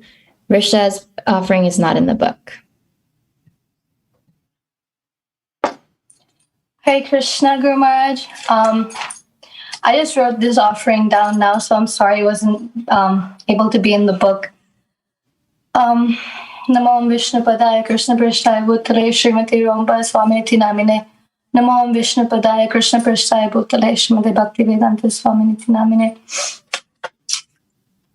First of all, I'd like to thank the entire team behind organizing this. It's definitely not easy to put this together virtually, so thank you all very, very much. I've personally seen that it takes a lot, and I could just imagine like how much is going on that I'm not seeing. So thank you all so much. Hare Krishna Guru Maharaj, happy Krishna conscious birthday. Guru Maharaj, thank you very, very much for being such a big part of my life. At this point, Guru Maharaj, after 12 years of hearing from you, I really can't imagine a life without you. Guru Maharaj, every word you speak is being engraved in my heart. And even though I've read Srimad Bhagavatam multiple times, it's always new when I hear from you. Guru Maharaj, I'm basically incapable of doing any service whatsoever. And sometimes I have like a strong desire to do some service, but I have no idea how to serve. So Guru Maharaj, I beg you to please just throw at me some service. Due to your respect for your disciples, you generally ask for permission before giving me a service, but please, I beg you to just engage me in service somehow or other so I don't lose gratitude for what I've received. Guru Maharaj, over the years, I've developed a really strong attachment to you, and I pray that this attachment never ever leaves. Guru Maharaj, the closer I come to Krishna, the more I get attracted to you. And the more I come closer to you, I get attracted to Krishna. And I never want to lose that, because I'm sure that at this point of bhakti that I'm in, if I lose a connection with you, I'll definitely lose the connection with Krishna. Guru Maharaj, I've had the greatest fortune to spend enormous amounts of time with you since I was 5 years old. So much time. And there are for sure so many times where I didn't even value those moments. And days like this, I scold myself that, hey, why didn't you use those moments you spent with Guru Maharaj to their full potential? And Guru Maharaj, for me, you are the most foremost representative of Chaitanya Mahaprabhu. And when I'm in your presence, I feel as if my life is fulfilled. Like, I don't need anything else. And ultimately, Guru Maharaj, I just want you to be proud of me. And that's it. Guru Maharaj, please never let me out of your prayers because I really, really need them. I'm not a strong person. And I'm scared that I may lose the little gratitude I have for the process of Krishna consciousness. We learned in the ISKCON Disciple course that a living guru is very, very important. And I'm realizing why. Because you're my connection to Krishna, Guru Maharaj. I could see the difference when I'm in your presence and when I'm hearing your lectures. And when I'm not, there's a huge disconnect. And I really don't want that disconnect to be there. And I pray that at least at the level of bhakti that I'm in right now, I could always have your association so I don't lose connections. And you've done a lot for me, Guru Maharaj. And as you mentioned in the morning lecture, I will not bite the hand that fed me. I mean, I really don't think that I could continue Krishna consciousness just based on my hard work or my willpower, but definitely I could say proudly that I will continue the path of Krishna consciousness forever just because you've done so much. And again, I will not bite the hand that fed me. And thank you so much, Guru Maharaj, for being someone of such respectability that I could just look at your holiness and think, I need to keep going for him. Thank you once again, Guru Maharaj. Happy Vyasa Puja. Your servant, Hrishta Devi Dasi. Hare Krishna.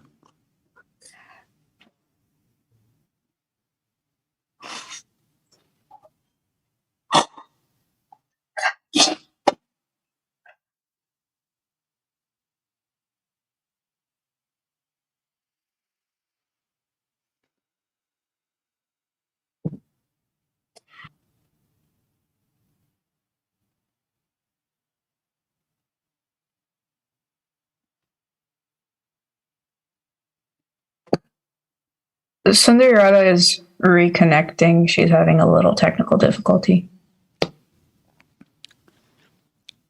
Did she already call on someone else to be the next in line? Yes, Maraj. Next is Madhumangal Prabhu. So just unmute him. Okay.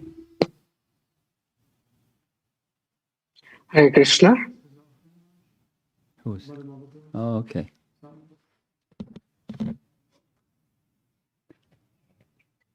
Hare Krishna, Guru Maharaj.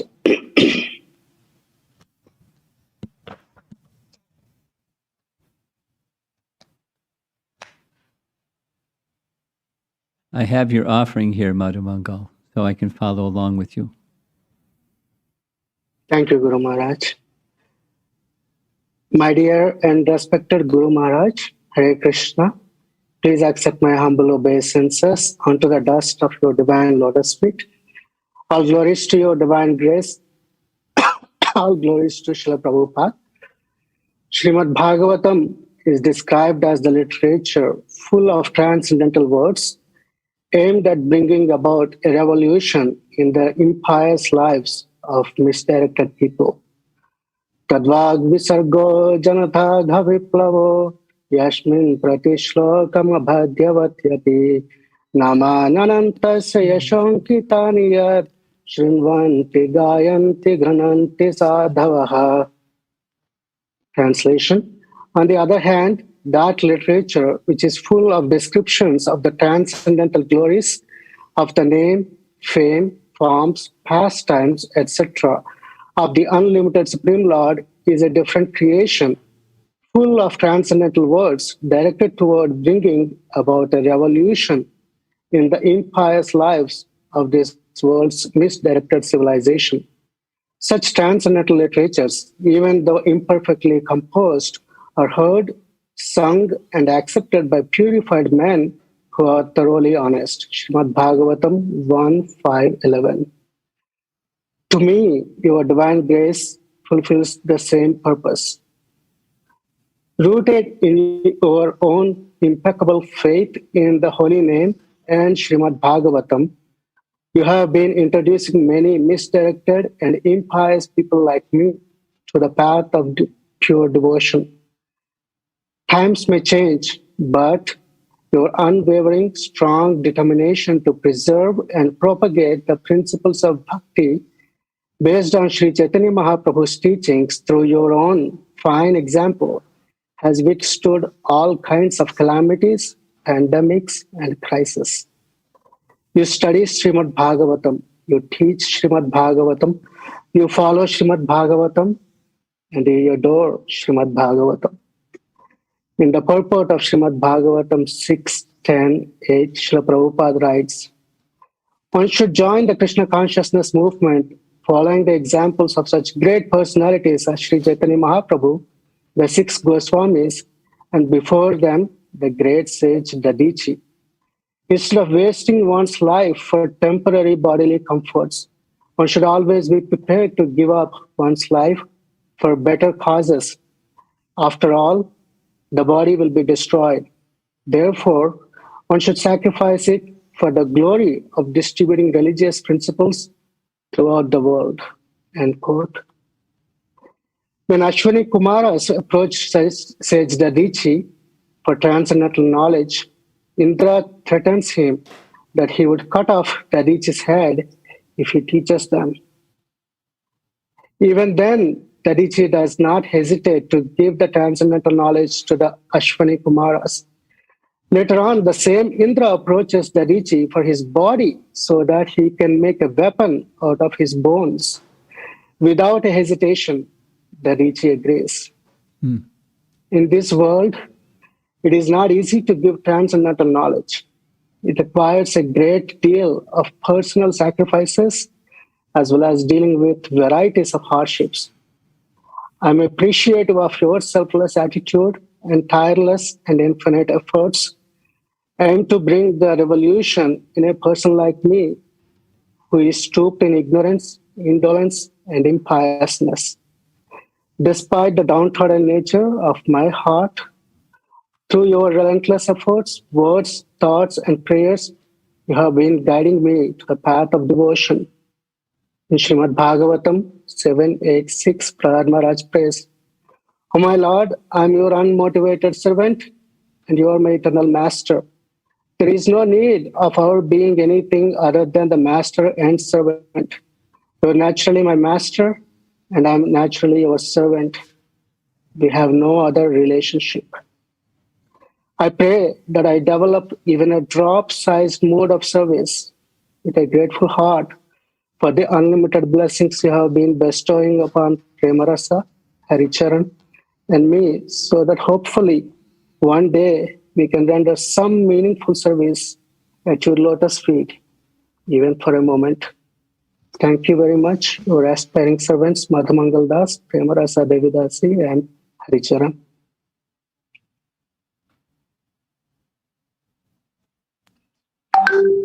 Following Madhamangal Prabhu is Krishnarchana Mataji.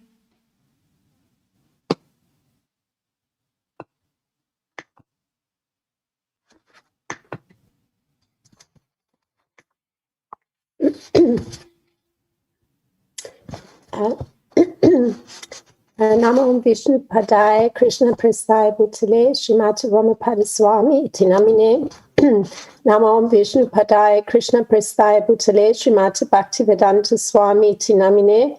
Namaste Saraswati Deve Gauravani Pracharine Nivishesha Sunyavadi Paschachadesh Tarine.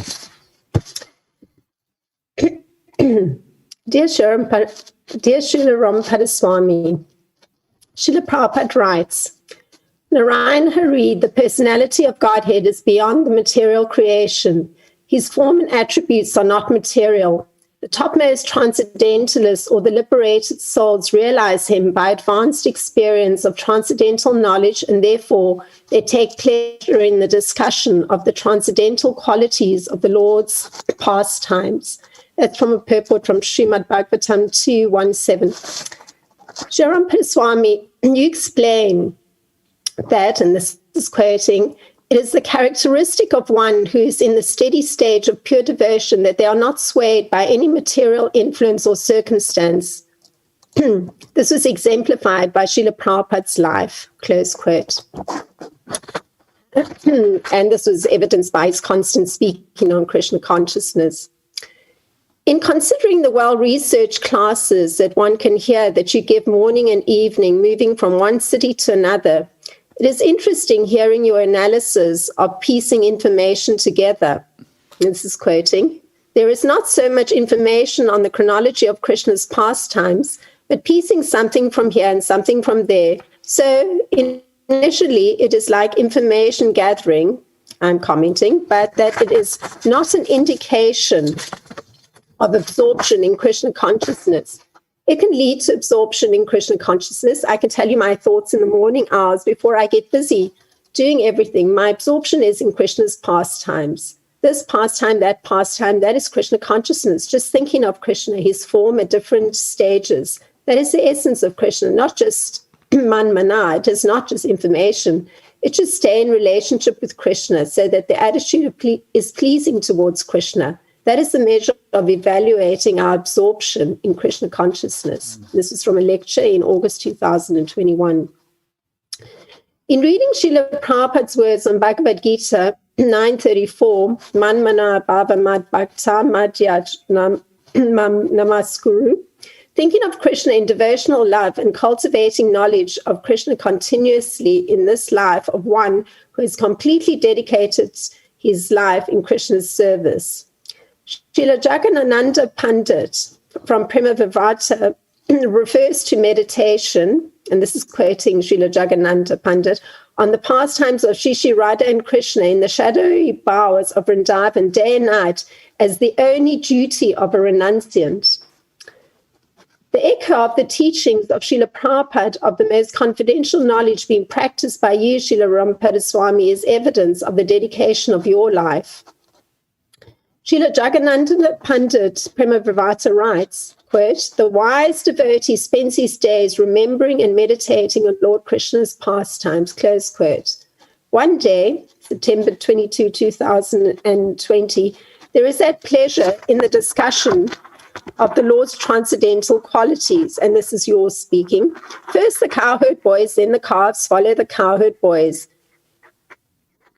This may be a big serpent trying to harm us, but you know Krishna will take care of us. And raising their arms and singing off they went inside the mouth of the giant serpent, and the calves raising their tails were happy following the cowherd boys, and off they went into the mouth of the serpent. And Krishna is watching all this, and the verse reads, 10, 12, 27, Krishna, giver of fearlessness to all beings, saw that all the cowherd boys who did not know anyone but him as their shelter had now escaped and were helpless.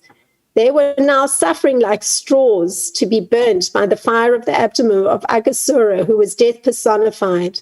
Bewildered by affection, he was astonished by what had been arranged by his appointed Shakti. His Shakti is Lila Maya, Yoga Maya. After reading Srila Jiva Goswami's commentary, you say, astonishment, as we've been discussing, is the secondary rasa. The secondary rasa nourishes the primary rasa. In this case, the primary rasa is Sakya friendship between the cowherd boys. Astonishment nourishes that rasa. Close quote. I'm deeply appreciative of this philanthropic work of traveling on behalf of the Supreme Personality of Godhead, such that I can hear your thinking in devotion to Lord Krishna and your continuous cultivation of knowledge of Lord Krishna, your servant, Krishnachana Devadasi. Hare Krishna. Hare Krishna. Hare Krishna.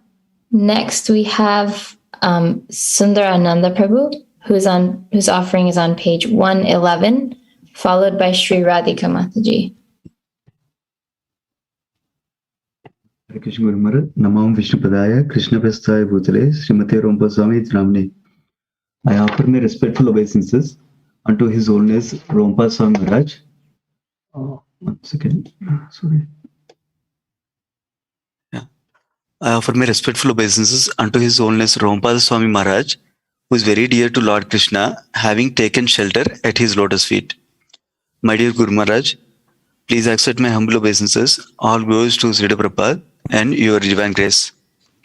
I'm indebted to you for the shelter you have provided me, as well as for the arrangement of my mentors, Premtarangini Mataji and Sachkumar Prabhu in my life. Despite my dull nature, your holiness and my mentors have cared for me and our family while constantly inspiring me to continue in devotional service. By your mercy and that of my mentor Premtarangini Mataji, I'm somehow getting inspired to read Srila Prabhupada's books, especially the Srimad Bhagavatam. I'm grateful to my friends Vamsidhari Prabhu and Rohinandan Prabhu for their association in reading Srimad Bhagavatam regularly over a long period of time. Thank you, Guru Maharaja, for the teachings and realizations you share via your classes and also by answering questions that benefit me regularly. I really appreciate your eloquent speech in sharing clearly and concisely the message of the disciple succession and practical application of the same.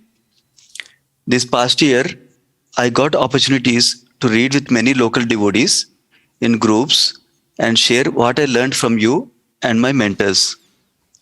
Many are appreciating the wonderful understandings I have received over years from you and my mentors. I am starting to appreciate the power of bhakti and Srimad Bhagavatam in purifying people.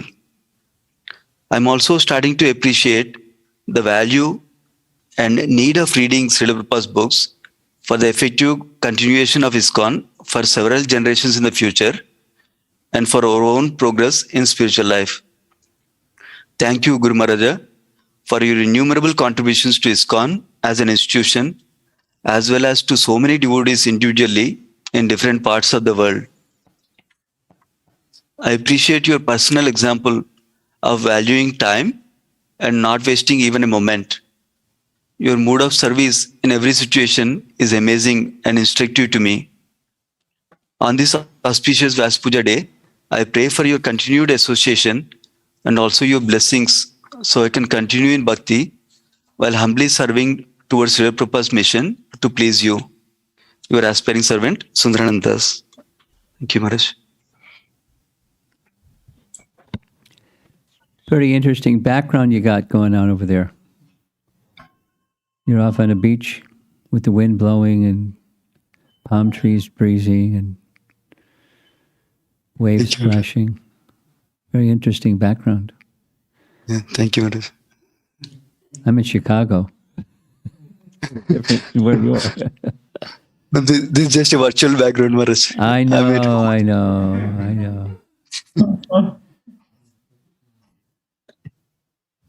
Hare Krishna.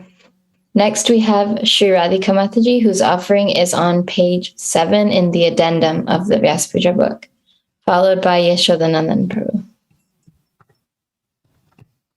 Dear Guru Maharaj, please accept my humble obeisances. All glories to your divine grace. All glories to Srila Prabhupada. It's a 3-page offering. Gosh. I'm going to shorten it, Maraj. Okay. I didn't think you'd be okay with me reading a 3-page offering. Shorter is good. 21 years ago, I moved to America to realize the American dream. I remember being an overachiever, starry-eyed teenager, just having graduated at the top of my class from a well-known private school in India, heading to a prestigious university in the United States on a full scholarship. And my tagline was, I'm going to the land of the free and the home of the brave to be the CEO of Microsoft. Yeah, that's how big I dreamt. What unfathomable fortune to have been discovered by you, in August of 2003 in a dark, dingy corner of Washington University in St. Louis.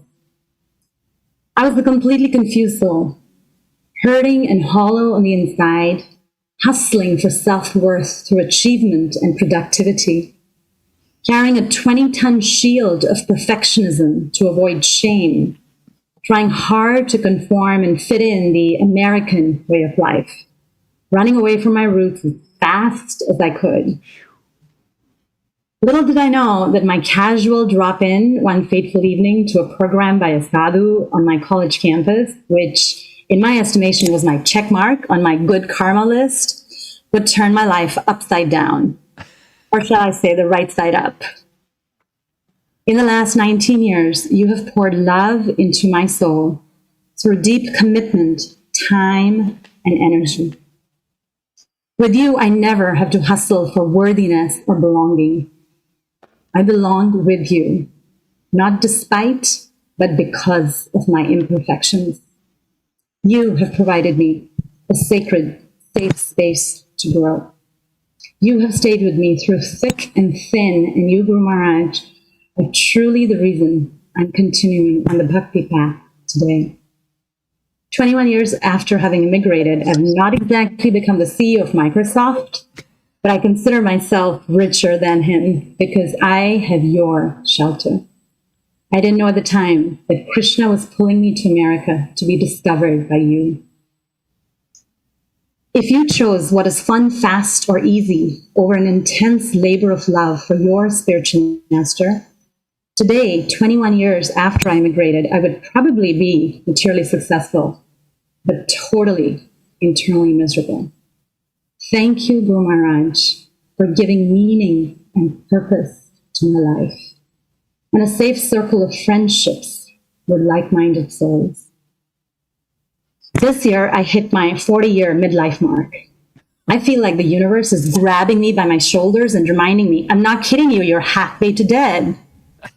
My midlife crisis has been a testing of my faith in ISKCON.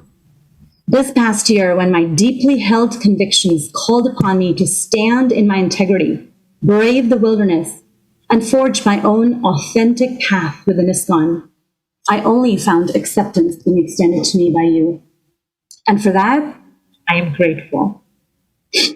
When taking a neutral stance was a safe, comfortable, and politically correct alternative, Holocaust survivor and Nobel laureate Elie Wiesel's words were the lighthouse amidst the stormy, dark sea. Quote, "We must always take sides. Neutrality helps the oppressor, never the victim. Silence encourages the tormentor, never the tormented." I choose to neither be blindly idealistic, ignoring the problems within the institution, nor jadedly cynical. I've come to a compelling recognition of the need to correct the fabric of my own spiritual life so that I'm contributing to the solutions and not the problems within ISKCON. The arena I'm choosing is this, to contribute towards creating a more empathic ISKCON. And in this regard, I'm immensely grateful for your encouragement of my relationship with my dear Bir Krishna Maharaj. The funny thing is this, I don't know if I can find another person who's so completely opposite of your personality than he. It sure takes a village to raise a child, and I really value being lovingly cared for by your god brother and you in this co-op. The arena of Krishna consciousness sometimes gets tiring because on a daily basis, my behavior and speech falls short of my deeply held values. Therefore, my request to you, Guru Maraj, is to please bless me to perform a relentless, daring, devotional striving. My life rests upon your gifts, and I take immense pride in being your beloved spiritual daughter, Sri Radhika Devi. Hare Krishna. Beautiful.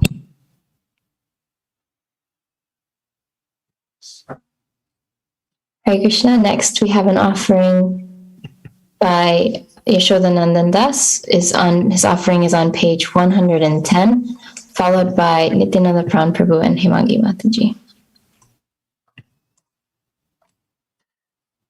Dearest Guru Maharaj, accept our most humble obeisances. All glories unto your divine grace. All glories to Srila Prabhupada. On this most auspicious day of your appearance, we get to celebrate the many ways in which you've touched countless lives around the world. We feel so fortunate and humbled to be counted amongst those special souls who have somehow earned a place in your heart. We are still not sure what we may have done to deserve such grace, but we definitely are not complaining. Instead, we pray from the bottom of our hearts today to never, ever desire to leave this loving shelter. We also pray for the strength to be able to become more mature and able to actually reciprocate with the loads of love we are receiving. Reflecting on our spiritual journey, we realized how you arranged for us to have so many unique experiences, to receive special association of devotees from so many different backgrounds and specialties. Through the retreats and yatras, we've made so many spiritual memories that make the experience of Krishna consciousness real and fun. We were able to pull strength from these memories during these past 2 very uniquely challenging years. Watching your steadfast example of commitment to Srila Prabhupada, your focused chanting of the holy name, and your careful assimilation of Srimad Bhagavatam, no matter what chaos was surrounding you, has also been an inspiration. As false shelters fall away, we pray that no matter what happens, we may be able to hold on to these real shelters, as well as the association of dear devotees. Thank you for always being there for us, Maraj, your aspiring servants, Yashodanandas and Shamsaki, Devidasi. And your little darling children. They always have their commentary. The door's locked. I don't know where you put them, but they're there somewhere. Yes, Maraj. For a moment, at least. Hare Krishna. Next we have Nityananda, His Grace Nityananda Prabhu and Her Grace Hemangi Mataji. Their offering is on page 43, followed by Lavanya Kari Mataji. Nama Om Vishnupadaya Krishna Prishthaya Bhutale Srimate Romapada Swamin iti namine Mukam Karoti Vachalam Pangu Langhayate Girim Yat Kripatamaham Vande Shri Gurum Dinataranam. Our dear Guru Maharaj, please accept our humble obeisances at your most merciful lotus feet. All glories to your divine grace and Srila Prabhupada. Shri Vedanta Deshika, a 13th century Sri Vaishnava Acharya, spontaneously composed 1008 verses on the shoes of Lord Ranganath, titled Paduka Sahasram, in abject humility, since he did not feel qualified to speak directly about the Lord's lotus feet. Following in his footsteps, we have been meditating on your divine grace's shoes and glorifying them as our inspiration for steady service. Just as we revere and worship any item used in the service of Guru and Krishna as tadiya, certainly the shoes of the spiritual master are as worshipable as any other of his paraphernalia. This is authorized by the great acharyas, beginning with Lord Shiva, who says, Tasmat Parataram Devi Tadiyanam Samarchanam, a reference in Padma Purana. Just as an iron rod in contact with fire carries the qualities of fire, these shoes, having been in contact with your divine grace's spiritual personality, have become spiritualized. They can be addressed as sentient beings. Today we offer our appreciation and gratitude to these shoes that serve you steadfastly and selflessly. We take our minds to a few of their qualities. First, Dasanudasa. Every morning we place a flower on your divine grace's shoes on our altar with invocation of Esha Pushpanjali. These shoes hold the flower for the worship of your divine grace's lotus feet without thinking falsely that the flower is for them. We pray to these servants of the servant to awaken in us a similar disposition that any honor or accolades coming our way, in reality, are meant for Guru and Gauranga. Number 2, Sato Vrite. Everybody needs role model devotees for inspiration in bhakti. We think these shoes of your divine grace are inspired by Sri Hanuman and Sri Garuda by always being by the door, ever ready to carry you in your seva to your master Srila Prabhupada. 3, Utsaha. We find you always enthusiastic in your service to Srila Prabhupada. One among the various observable symptoms of this enthusiasm is your speediness in going from one place to another, be it to your room right after a class or maneuvering through the airport aisles. Likewise, your shoes are enthusiastic to facilitate such speediness while they carry our Guru Maharaj through a maze of crowds or the variety of surfaces that you need to negotiate. 4, Balavan. A sober devotee can withstand the onslaught of many challenges.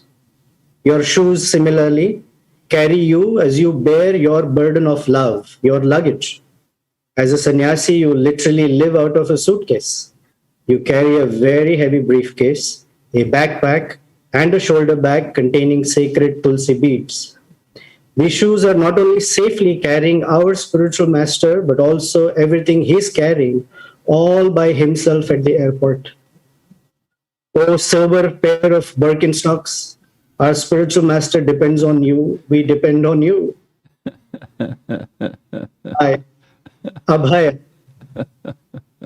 You are the trusted servants of our Parivrajaka Acharya spiritual master in all types of conditions, be it in the Chicago snow, the jagged terrain in India, in an uncharted place of adventure like China, in the humidity of Houston, or at the inclines of the Northeast.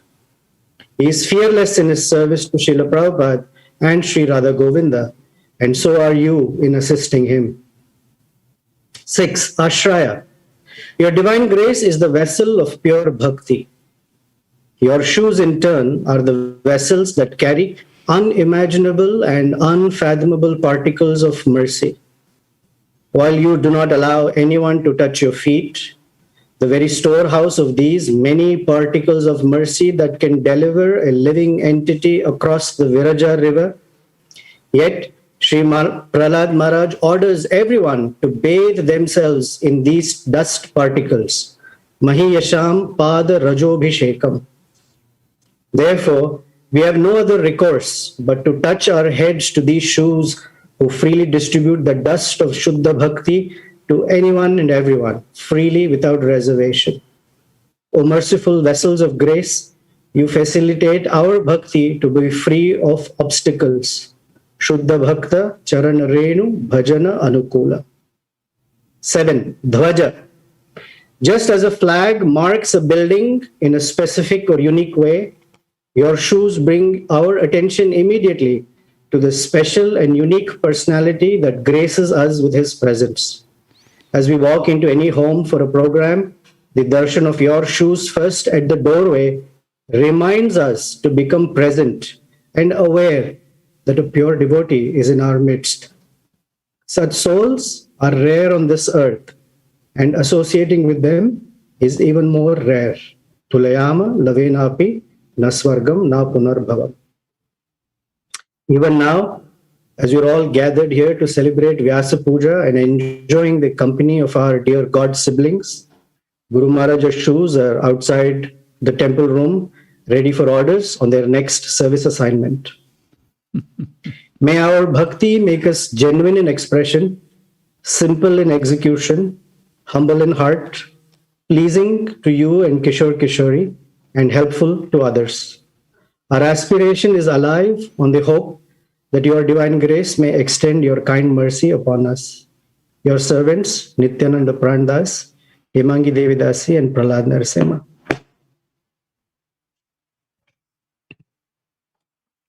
Very poetic. Congratulations. You get the Poetry Award. Thank you, Guru Maharaj. It's your mercy upon us. Hare Krishna. Next, we have Lavanya Kari Mataji's offering on page 207. followed by Paramarupa Prabhu, who has a printed copy.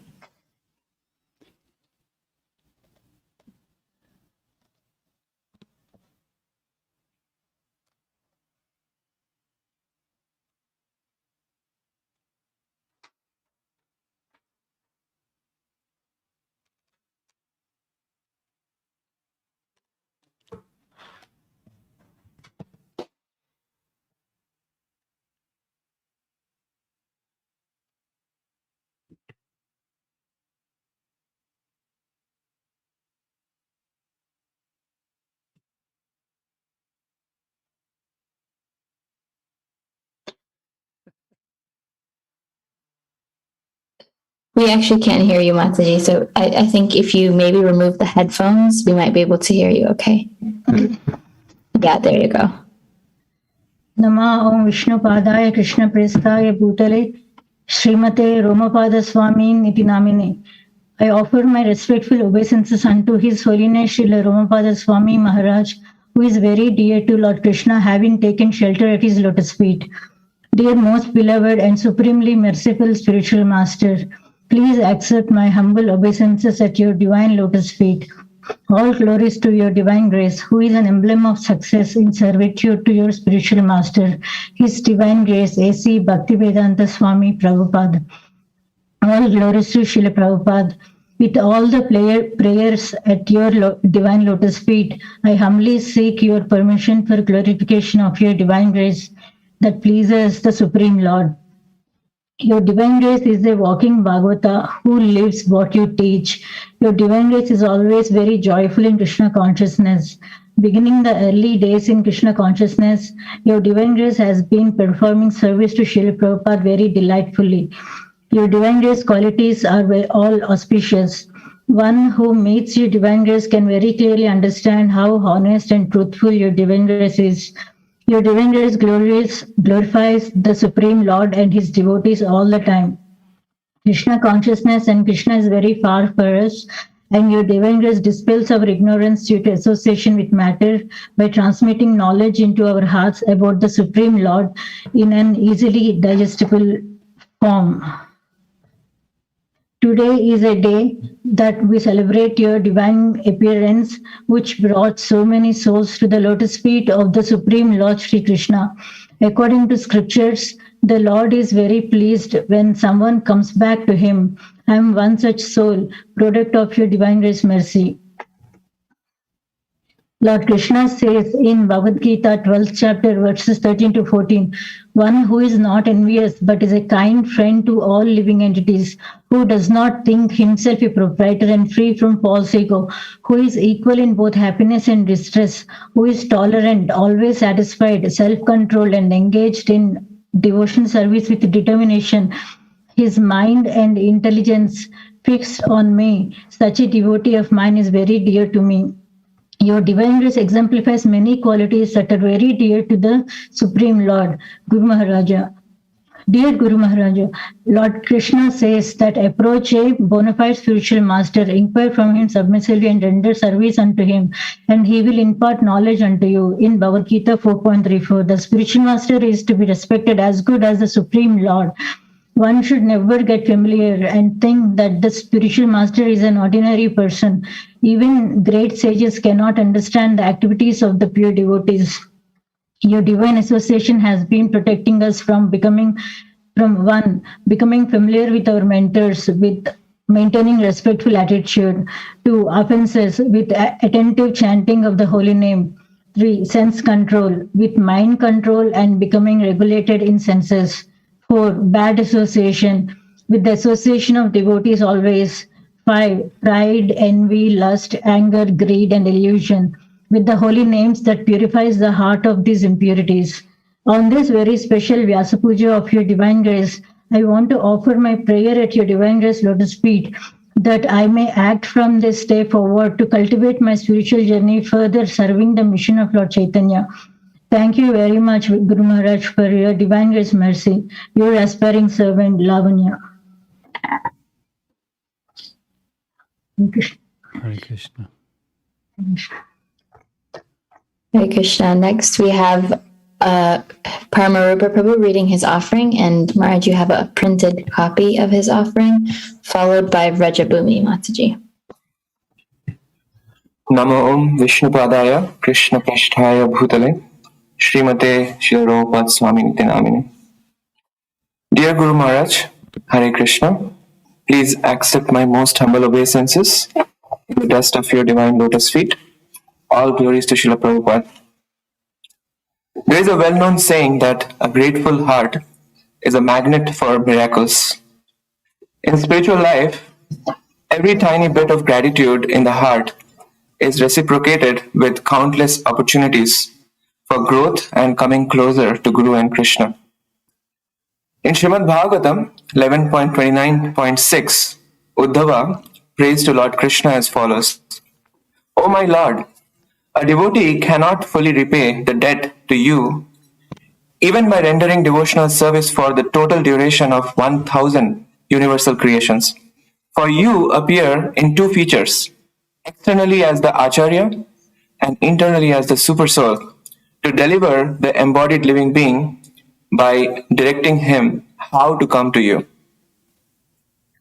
Guru Maharaj, when I reflect on what I was 20 years ago when I met your divine grace, and now I fall short of counting the miracles in my life. I had always been very shy by nature, running away from any form of public appearances. Many years ago, when you asked me to start a Bhakti Yoga club in a university campus, that was a practically impossible task for me. But your instruction carried the necessary empowerment to make that happen. And when I look back, I really cannot fathom how that happened. In Remuna, during the Jagannath Puri Yatra, you directed me to lead a kirtan in the divine courtyard where Lord Chaitanya chanted and danced with his eternal associates. That was my first opportunity to publicly sing for the pleasure of the Lord. For the first time, I discovered I can even lead a kirtan. Very shortly thereafter, I also realized I can play some musical instruments as well. In this way, bit by bit, your mercy was unfolding one opportunity after another to engage my life in Krishna consciousness. Indeed, as Narottam Das Thakur prays, Yogyata vichare kichu nahi pai, tomara karuna shara. If I examine myself, I find nothing of value. I am simply a product of your mercy. Even before we learn how to seek guidance in our life, you brought His Grace Nityananda Pran Prabhu and Her Grace Himangi Mataji into our life. You have taught us how to incrementally invest in loving relationships. Because of your empowering these relationships, we have a blessed channel where our hearts are open to receive their guidance and advice at any important juncture of our life. We would remain eternally grateful to them for all the sacrifices they make for sustaining our Krishna consciousness. In recent years, your direction and mercy have moved mountains of obstacles that were coming in the way of our outreach efforts. There were situations where we thought there would be no solution. By your divine intervention, new pathways emerged in incredible ways. The stalled relationships began to move and the situations began to automatically change. Although the preponderance of COVID-19 had toppled the lives of so many in indescribable ways, for us, it created opportunities of your prolonged association in Boston. We are grateful to you for making us an object of your divine mercy. When Srila Prabhupada was once asked how a disciple can be free of the debt to the spiritual master, he replied, "Not possible." With that note, I simply acknowledge that I remain indebted forever for your divine kindness, mercy, and empowerment in my life. Your servant, Paramurpa Das.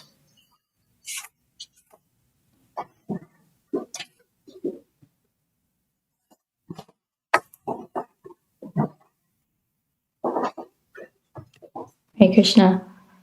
Next we have Rajabumi Mataji, whose offering is not in the book, followed by Girivaradhari Prabhu. Hare Krishna Guru Maharaj, please accept my humble obeisances to your divine lotus feet and all glories to Srila Prabhupada. I am grateful to you for being a connecting link to the unlimited, unfelt, invisible, unheard ocean of mercy of Guru Parampara. It is not because of my desire, but it is because of your unconditional desire to serve the Parampara that I am here today under your care. The flow of mercy is very strong, but the question is that am I capable to be part of the supply chain and let the mercy flow to the next generation? Am I capable to feel the mercy and live with that? Am I obstructing that mercy with my internal blocks? Since I have met you, I have always seen you taking care of us in all aspects. You are constantly educating us through seminars, retreats, and workshops, covering all aspects of life, along with the scriptural education. But again, the slackness is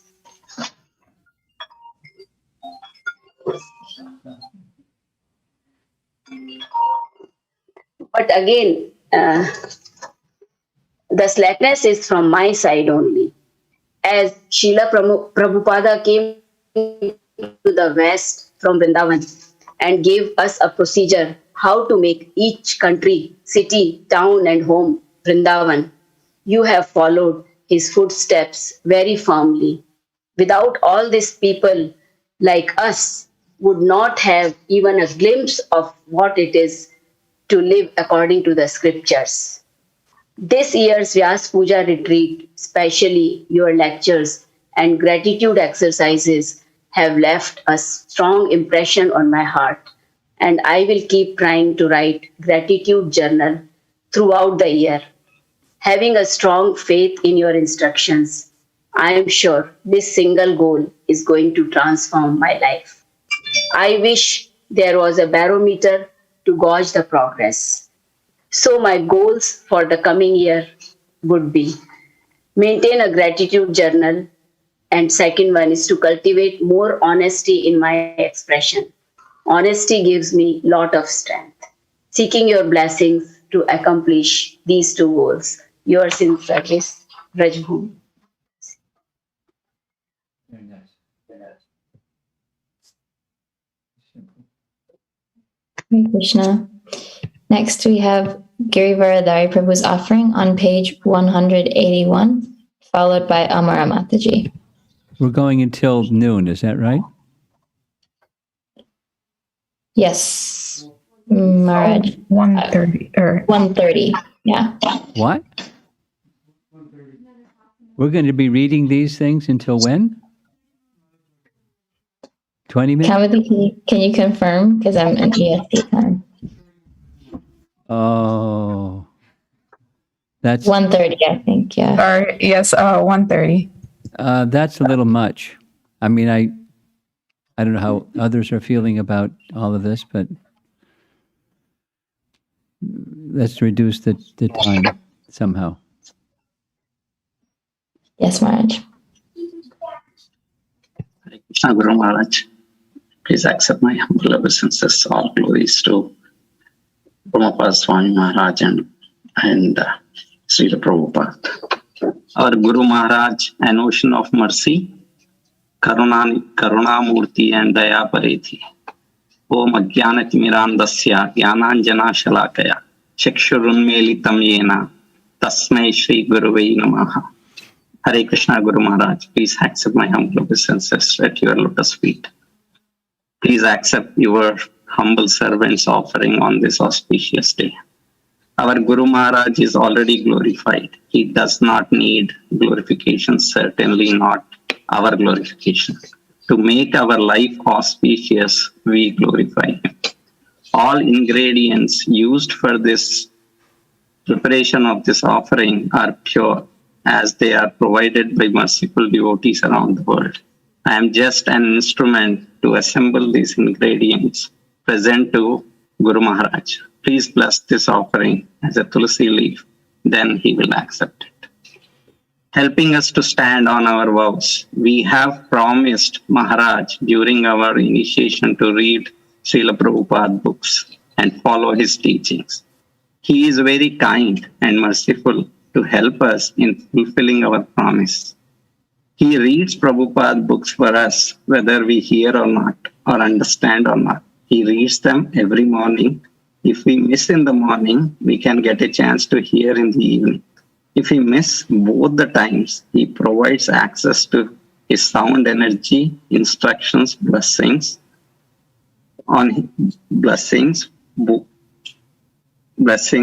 of his lotus feet anytime on YouTube. No excuses. His mercy is so kind that he gives so many opportunities to hear his Vani anytime and anywhere. He is the ocean of mercy. He asked us to promise, and he is working hard to fulfill our promise. If you notice Maharaj's class, Maharaj will ask questions on our behalf and answer them on his own. He understands that we do not get the subject and we may hesitate to ask him questions.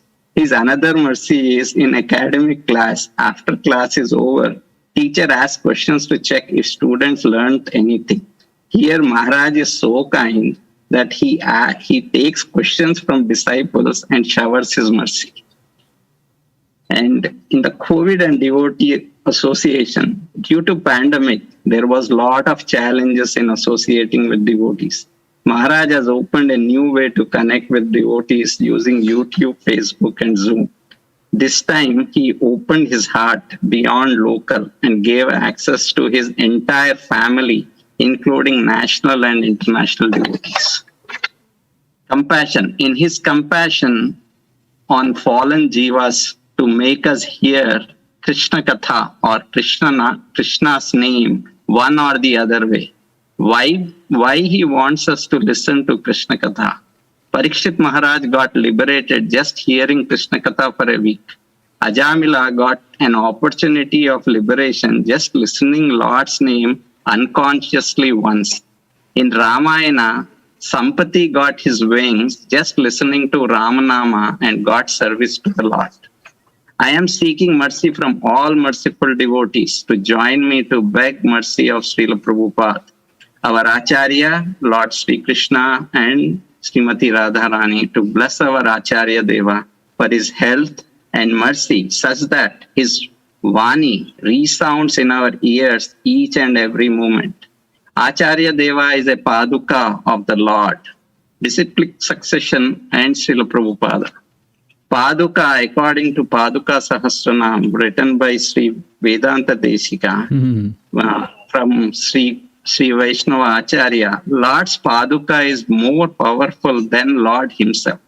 Lord's Paduka holds him in him and has ruled Ayodhya with no flaws for 13 years.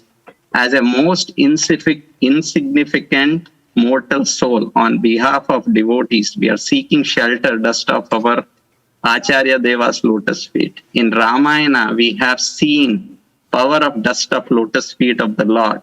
Ahalya got liberated with touch of the dust of the lotus feet. We are humbly begging for service to your Paduka. Please bless us with potency as well to execute that service. We do not have any capability of our own to deliver your service and instructions. Thank you, Guru Maharaj. Your servants, Shriya Devi Dasi, Girivaradhari Das, Shraddha and Shubha. Hare Krishna. Thank you. Vedanta Deshika is getting some special recognition today. And Lord Ram Shus. Hare Krishna. Next we have Amara Mataji, followed by Gopal Hari Prabhu, and both of their offerings are not in the book. Hare Krishna Maraj, I will try to keep it quick and short. Please accept my respectful obeisances at your lotus feet. All glories to Srila Prabhupada. Obviously, completely unqualified, but I am humbly wishing to present this offering as a menial service to your holiness and my god brothers and god sisters for my own purification. On this auspicious occasion of your divine appearance, Guru Maharaj, I take this opportunity to express my deep gratitude at your lotus feet that despite of all kinds of shortcomings in us, you have mercifully accepted me and my husband as your disciples in your service and gave us the opportunity to connect with the glorious parampara of Chaitanya Mahaprabhu. Also feeling greatly indebted to our guide and mentor, Her Grace Prematarangini Mataji, to hold us with fingers while we are trying to take baby steps in our journey of Krishna consciousness. Many times we are tired on this path and not able to move or even not willing to move, but Mataji is always very gently showing us the right direction towards Krishna and always reminding us of our goal. Her presence in our life is your great mercy.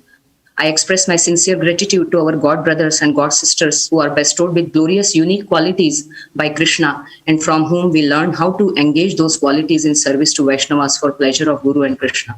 Guru Maraj, I deeply appreciate your tireless efforts to elevate the consciousness of many suffering souls like myself. At the cost of your own comfort, you travel extensively to give us the gift of Krishna consciousness, the pure transcendental taste of loving devotional service to Krishna. Through your such efforts, Lord Chaitanya and Srila Prabhupada are entering our lives and making it auspicious.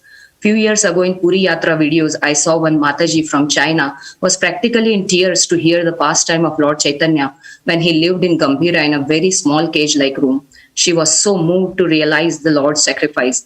Her reaction softened my heart as well. Many such examples of transformation at heart level are there, all because of your presentations of Krishna consciousness.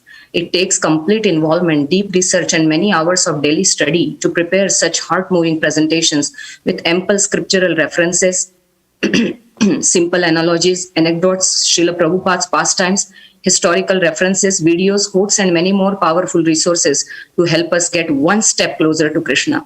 Whether it is my struggle of inattentive chanting, feeling lack of humility and gratitude, or struggle of acceptance of myself and others, your presentations leave no doubt in my heart that I would certainly like to reach where you desire to take us. Some punchlines from your lectures, like there is no substitute for purity, piety plus impure heart equals pride, pride goeth before the fall, gratitude is seed of love, where attention goes, energy flows, therefore be attentive while chanting. The soul can hear the sound. In the final analysis, it is between you and Krishna. Always think, how can I serve Krishna in this situation?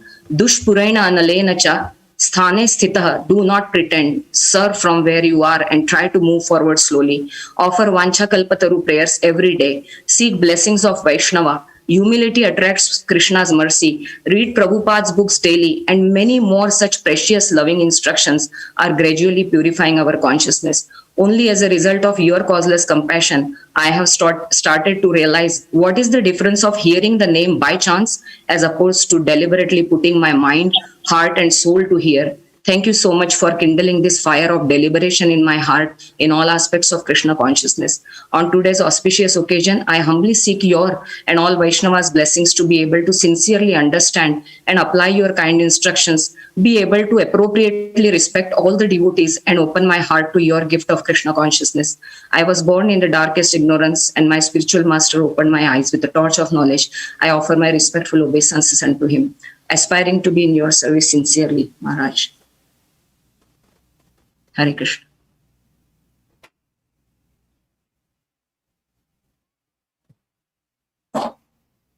Hare Krishna. We now have Gopal Hari Prabhu to read his offering, followed by a sung offering by Radhika Mataji and Shrikar.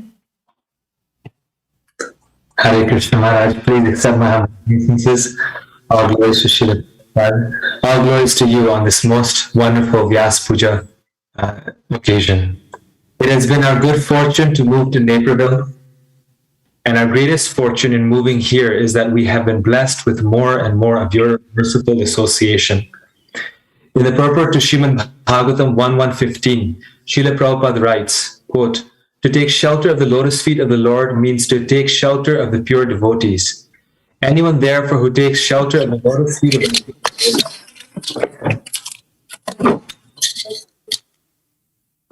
by accepting the pure devotee as a spiritual master can be at once purified. Such devotees of the Lord are honored equally with the Lord because they are engaged in the most confidential service of the Lord. For they deliver out of the material world the fallen souls whom the Lord wants to return home back to Godhead." Unquote. Maharaj, you uplift us and push us to rise beyond our comfort zone. You inspire us to give up our materialistic lives and take inspiration from the lives of great devotees like Prahlad, Narada, and Dhruva. This is because you yourself are the example of unwavering devotion to Srila Prabhupada and an epitome of spotless purity. Maharaj, you are constantly engaged in Krishna Katha, Joppa, and Sankirtan. You immerse yourself in the scriptures and then pass on your jewels of bhakti to us in an easy to digest and practical manner. Your messages and classes are glorious, and if practiced sincerely, take us closer to Krishna. On this auspicious day, I beg you to bless me to develop purity, enthusiasm, and determination to chant the holy name. Please bless me so that I can be of any service to your lotus feet. I beg you to please keep your merciful glance on this fallen soul. Thank you for your uplifting association classes and for encouraging us in so many ways. As Narottam Das Thakur writes, after bathing in the waters of the sacred Ganges many times, one becomes purified, but just by the sight of you, the fallen souls are purified. This is your great power. Thank you, your servant Gopal Haridas. Hare Krishna. I feel I'm getting some nice instructions here. Live up to all these accolades. Try to. Thank you, Maraj. Hare Krishna. Next we have Radhika Mataji's offering, which is sung by Shrikar. And is it okay if we do a few more, Maraj, after that? How about one more after this one? Okay, and then it'll be followed by Jai Gopal Das.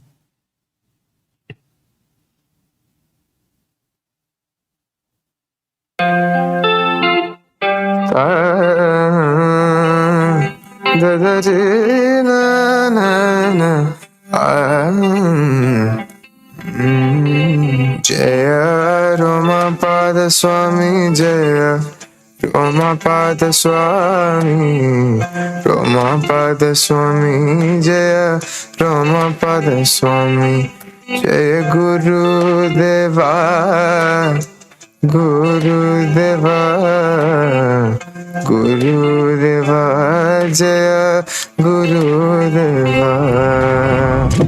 I truly appreciate your service as it has touched me deeply. It has brought a huge change in me. Your gentle teachings filled my heart with gratitude and showed me the ray of hope.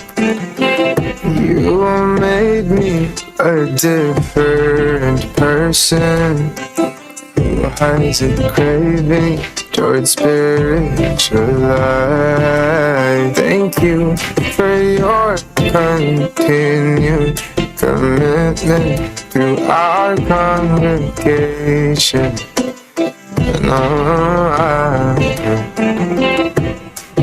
चक्षुदान दिलोए जन्मे जन्मे प्रभु से दिव्य ज्ञान हृदय प्रकाशित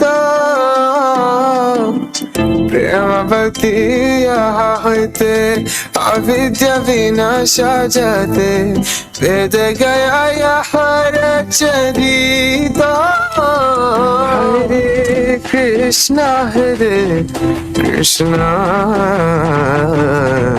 Krishna Krishna Hare Hare Hare Rama Hare Rama Rama Rama Hare Hare Hare Krishna Krishna Krishna Krishna Hare Hare Hare Rama Rama Rama Hare Hare.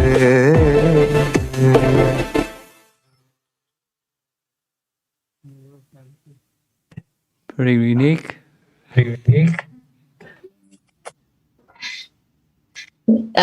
Next we'll have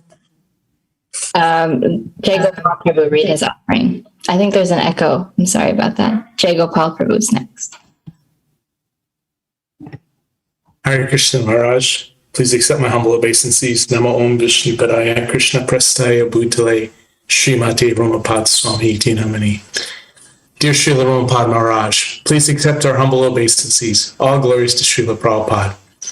Thank you for bestowing your causeless mercy upon us. Impressions run deep, and your association has impacted us so profoundly. Without that association, we would be deprived of knowing how and where to repose our loving propensity.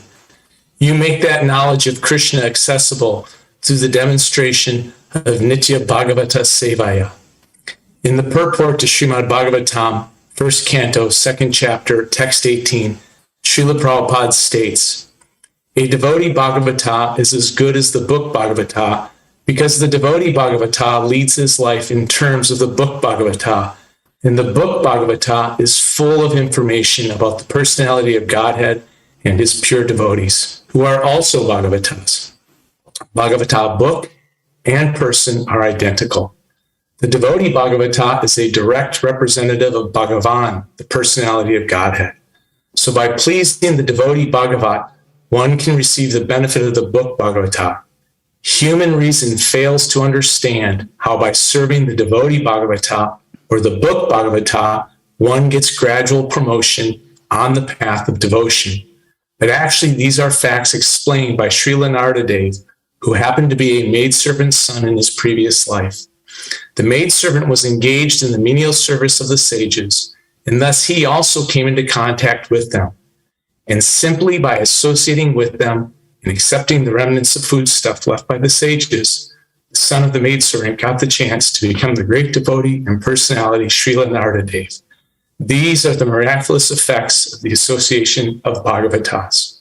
Such is your gift to all of us who seek your spiritual shelter. Thank you. We humbly submit ourselves as your eternal servants, Jekopal Das and Damayanti Devi Dasi.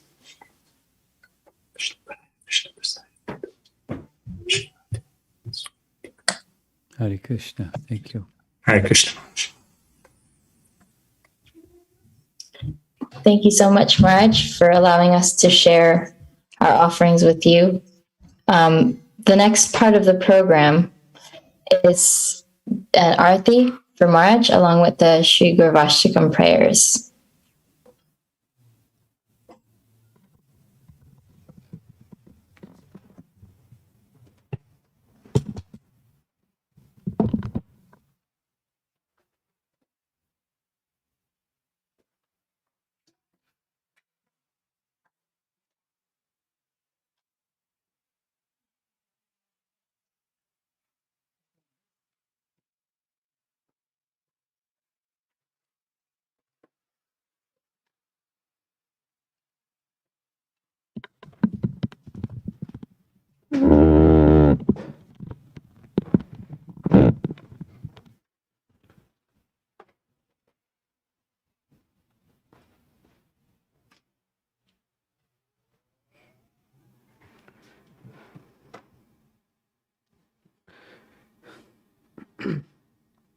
Samsaradhava nalalidhaloka tranaya karunya ghana ghanatvam samsara.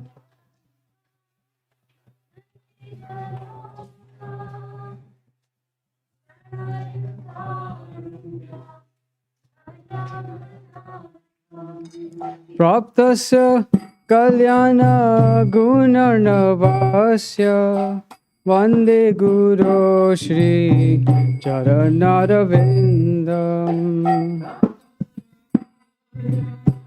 gunarnavasya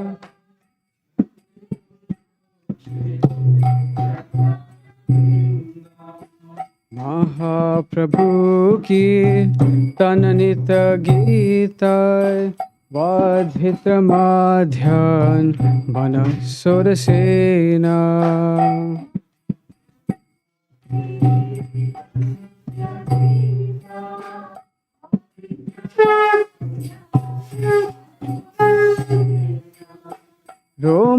Panchakampa Shutaranga Vande Guru Shri Charanaravindam.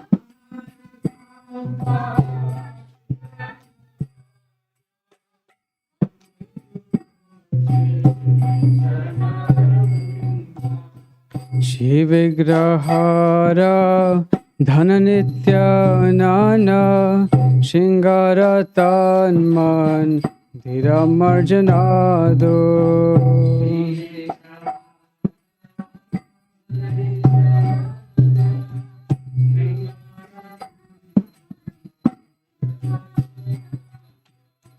Yuktasya bhaktam Janiyunjatopi Vande Guru Shri Charanaravindam.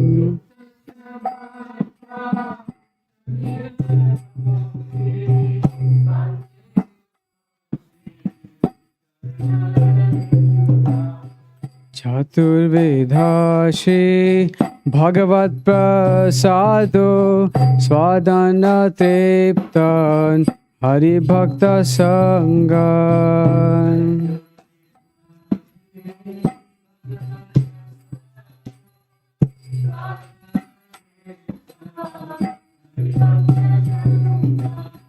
Kritvaiva Teptem Bhajata Sadaiva Vande Guru Shri Charanaravindam.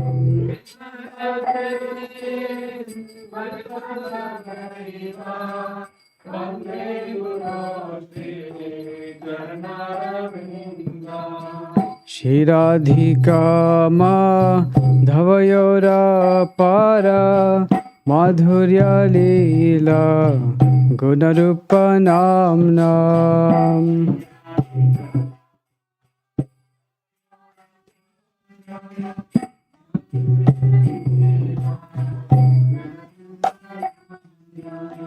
Pratikshana Swadhana Lolupasya Vande Guru Shri Charanaravindam.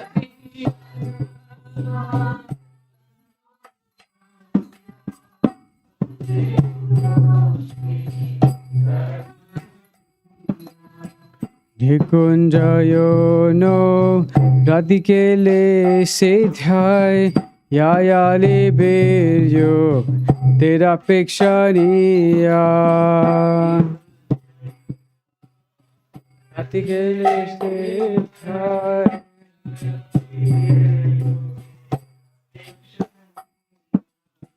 Tatrati Dhakshad Ativallabhasya Vande Guru Shri Charanaravindam.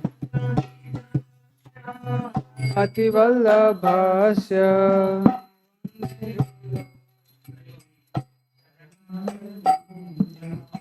Sakshadharitvena Samashta Sashtir Ukta Satabha Yataeva Sadbhi.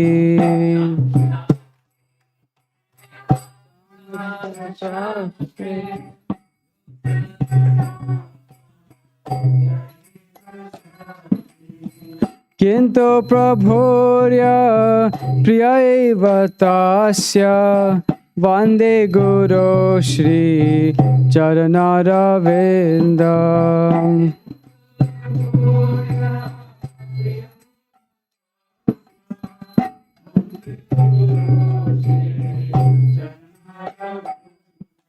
Yasya prasada bhagavat prasado Yasya prasada nagati kutopi.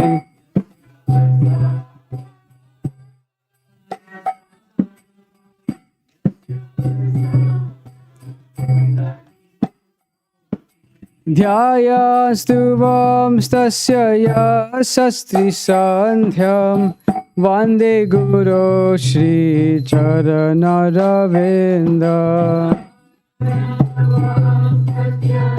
Sasti Sandam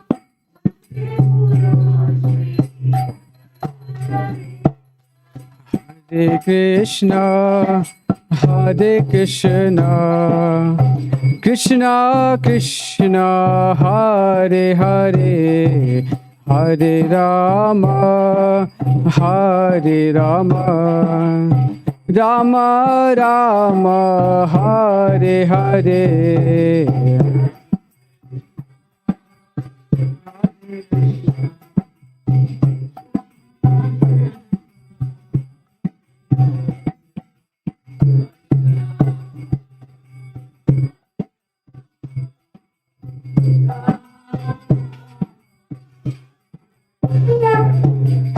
Hare Krishna, Hare Krishna, Krishna Krishna, Hare Hare, Hare Rama, Hare Rama, Rama Rama, Hare Hare.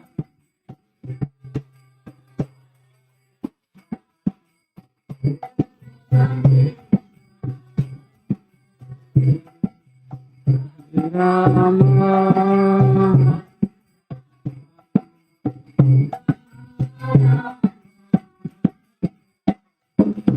Hare Krishna, Hare Krishna, Krishna Krishna, Hare Hare, Hare Rama, Hare Rama, Rama Rama, Hare Hare, Hare Krishna.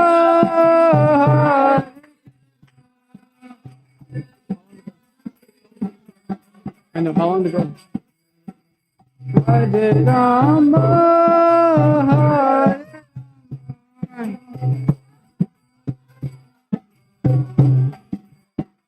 Jaya Rama Pada Swami, Rama Pada Swami, Rama Pada Swami, Jaya Rama Pada Swami.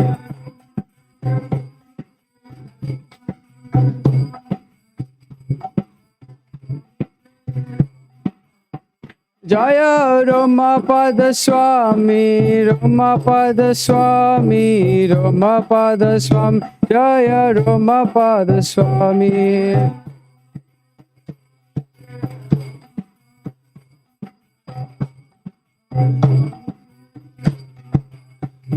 Jaya Prabhupada, Jaya Prabhupada, Jaya Prabhupada, Srila Prabhupada.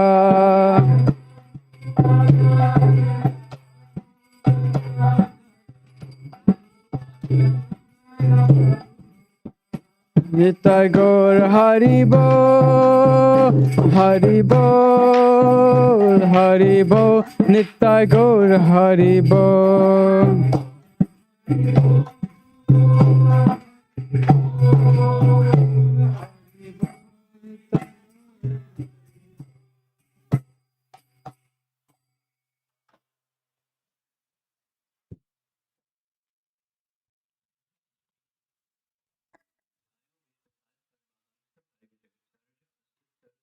Srimad Divine Grace, A.C. Bhaktivedanta Swami, Srila Prabhupada ki jai.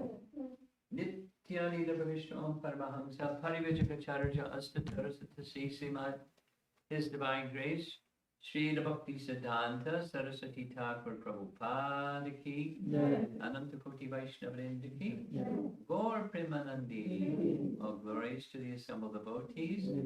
Glories to Shri Guru Chikoranga.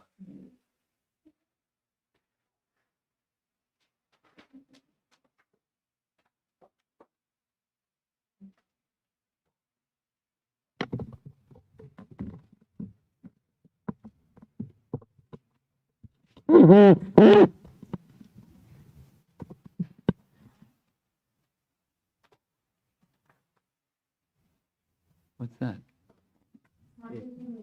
Huh? What are we supposed to do with this?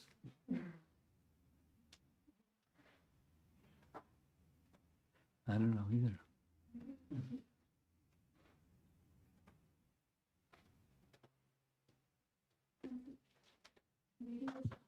For those of you in warm weather, you can know that it's snowing outside. Welcome to Chicago.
Sundari, can you hear us? Recording in progress.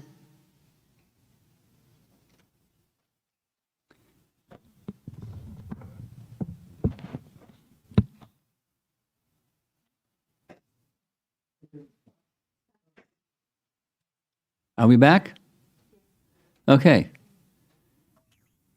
So Sundari, can you hear us? Yes, Maraj. Okay. So I got a cake in front of me. I'm supposed to cut a piece of cake here. Yes, Maraj, please. There's some children over on the side, and they probably would like a piece of cake, right? Oh, okay. I thought so.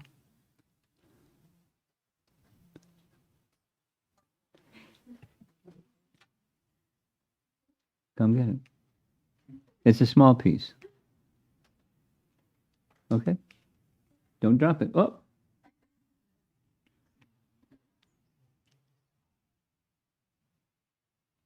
Okay, set it down.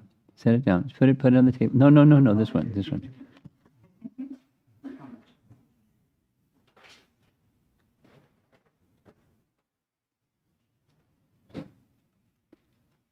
And one more for you.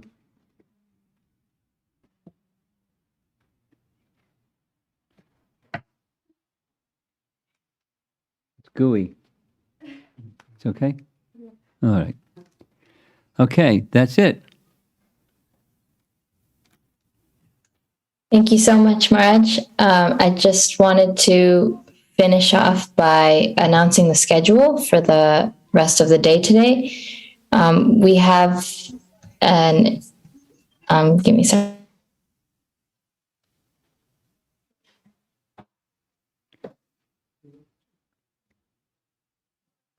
You're checking to make sure you have the right schedule, right? We lost her.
Okay, we made it.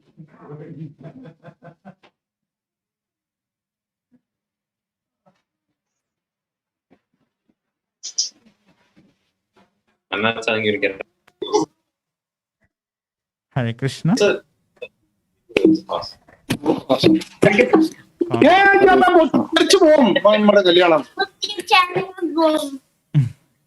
Okay, I think we are done, right? Yes, Prabhu. Should we end? Okay, yeah.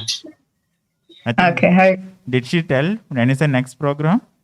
Yeah, she did. Okay, when is it next? Oh, the next program is at 4 o'clock ish to Goshti. 4 o'clock. Oh, Hari Bol. And then Maraj's class is at 6:30. Okay, sure.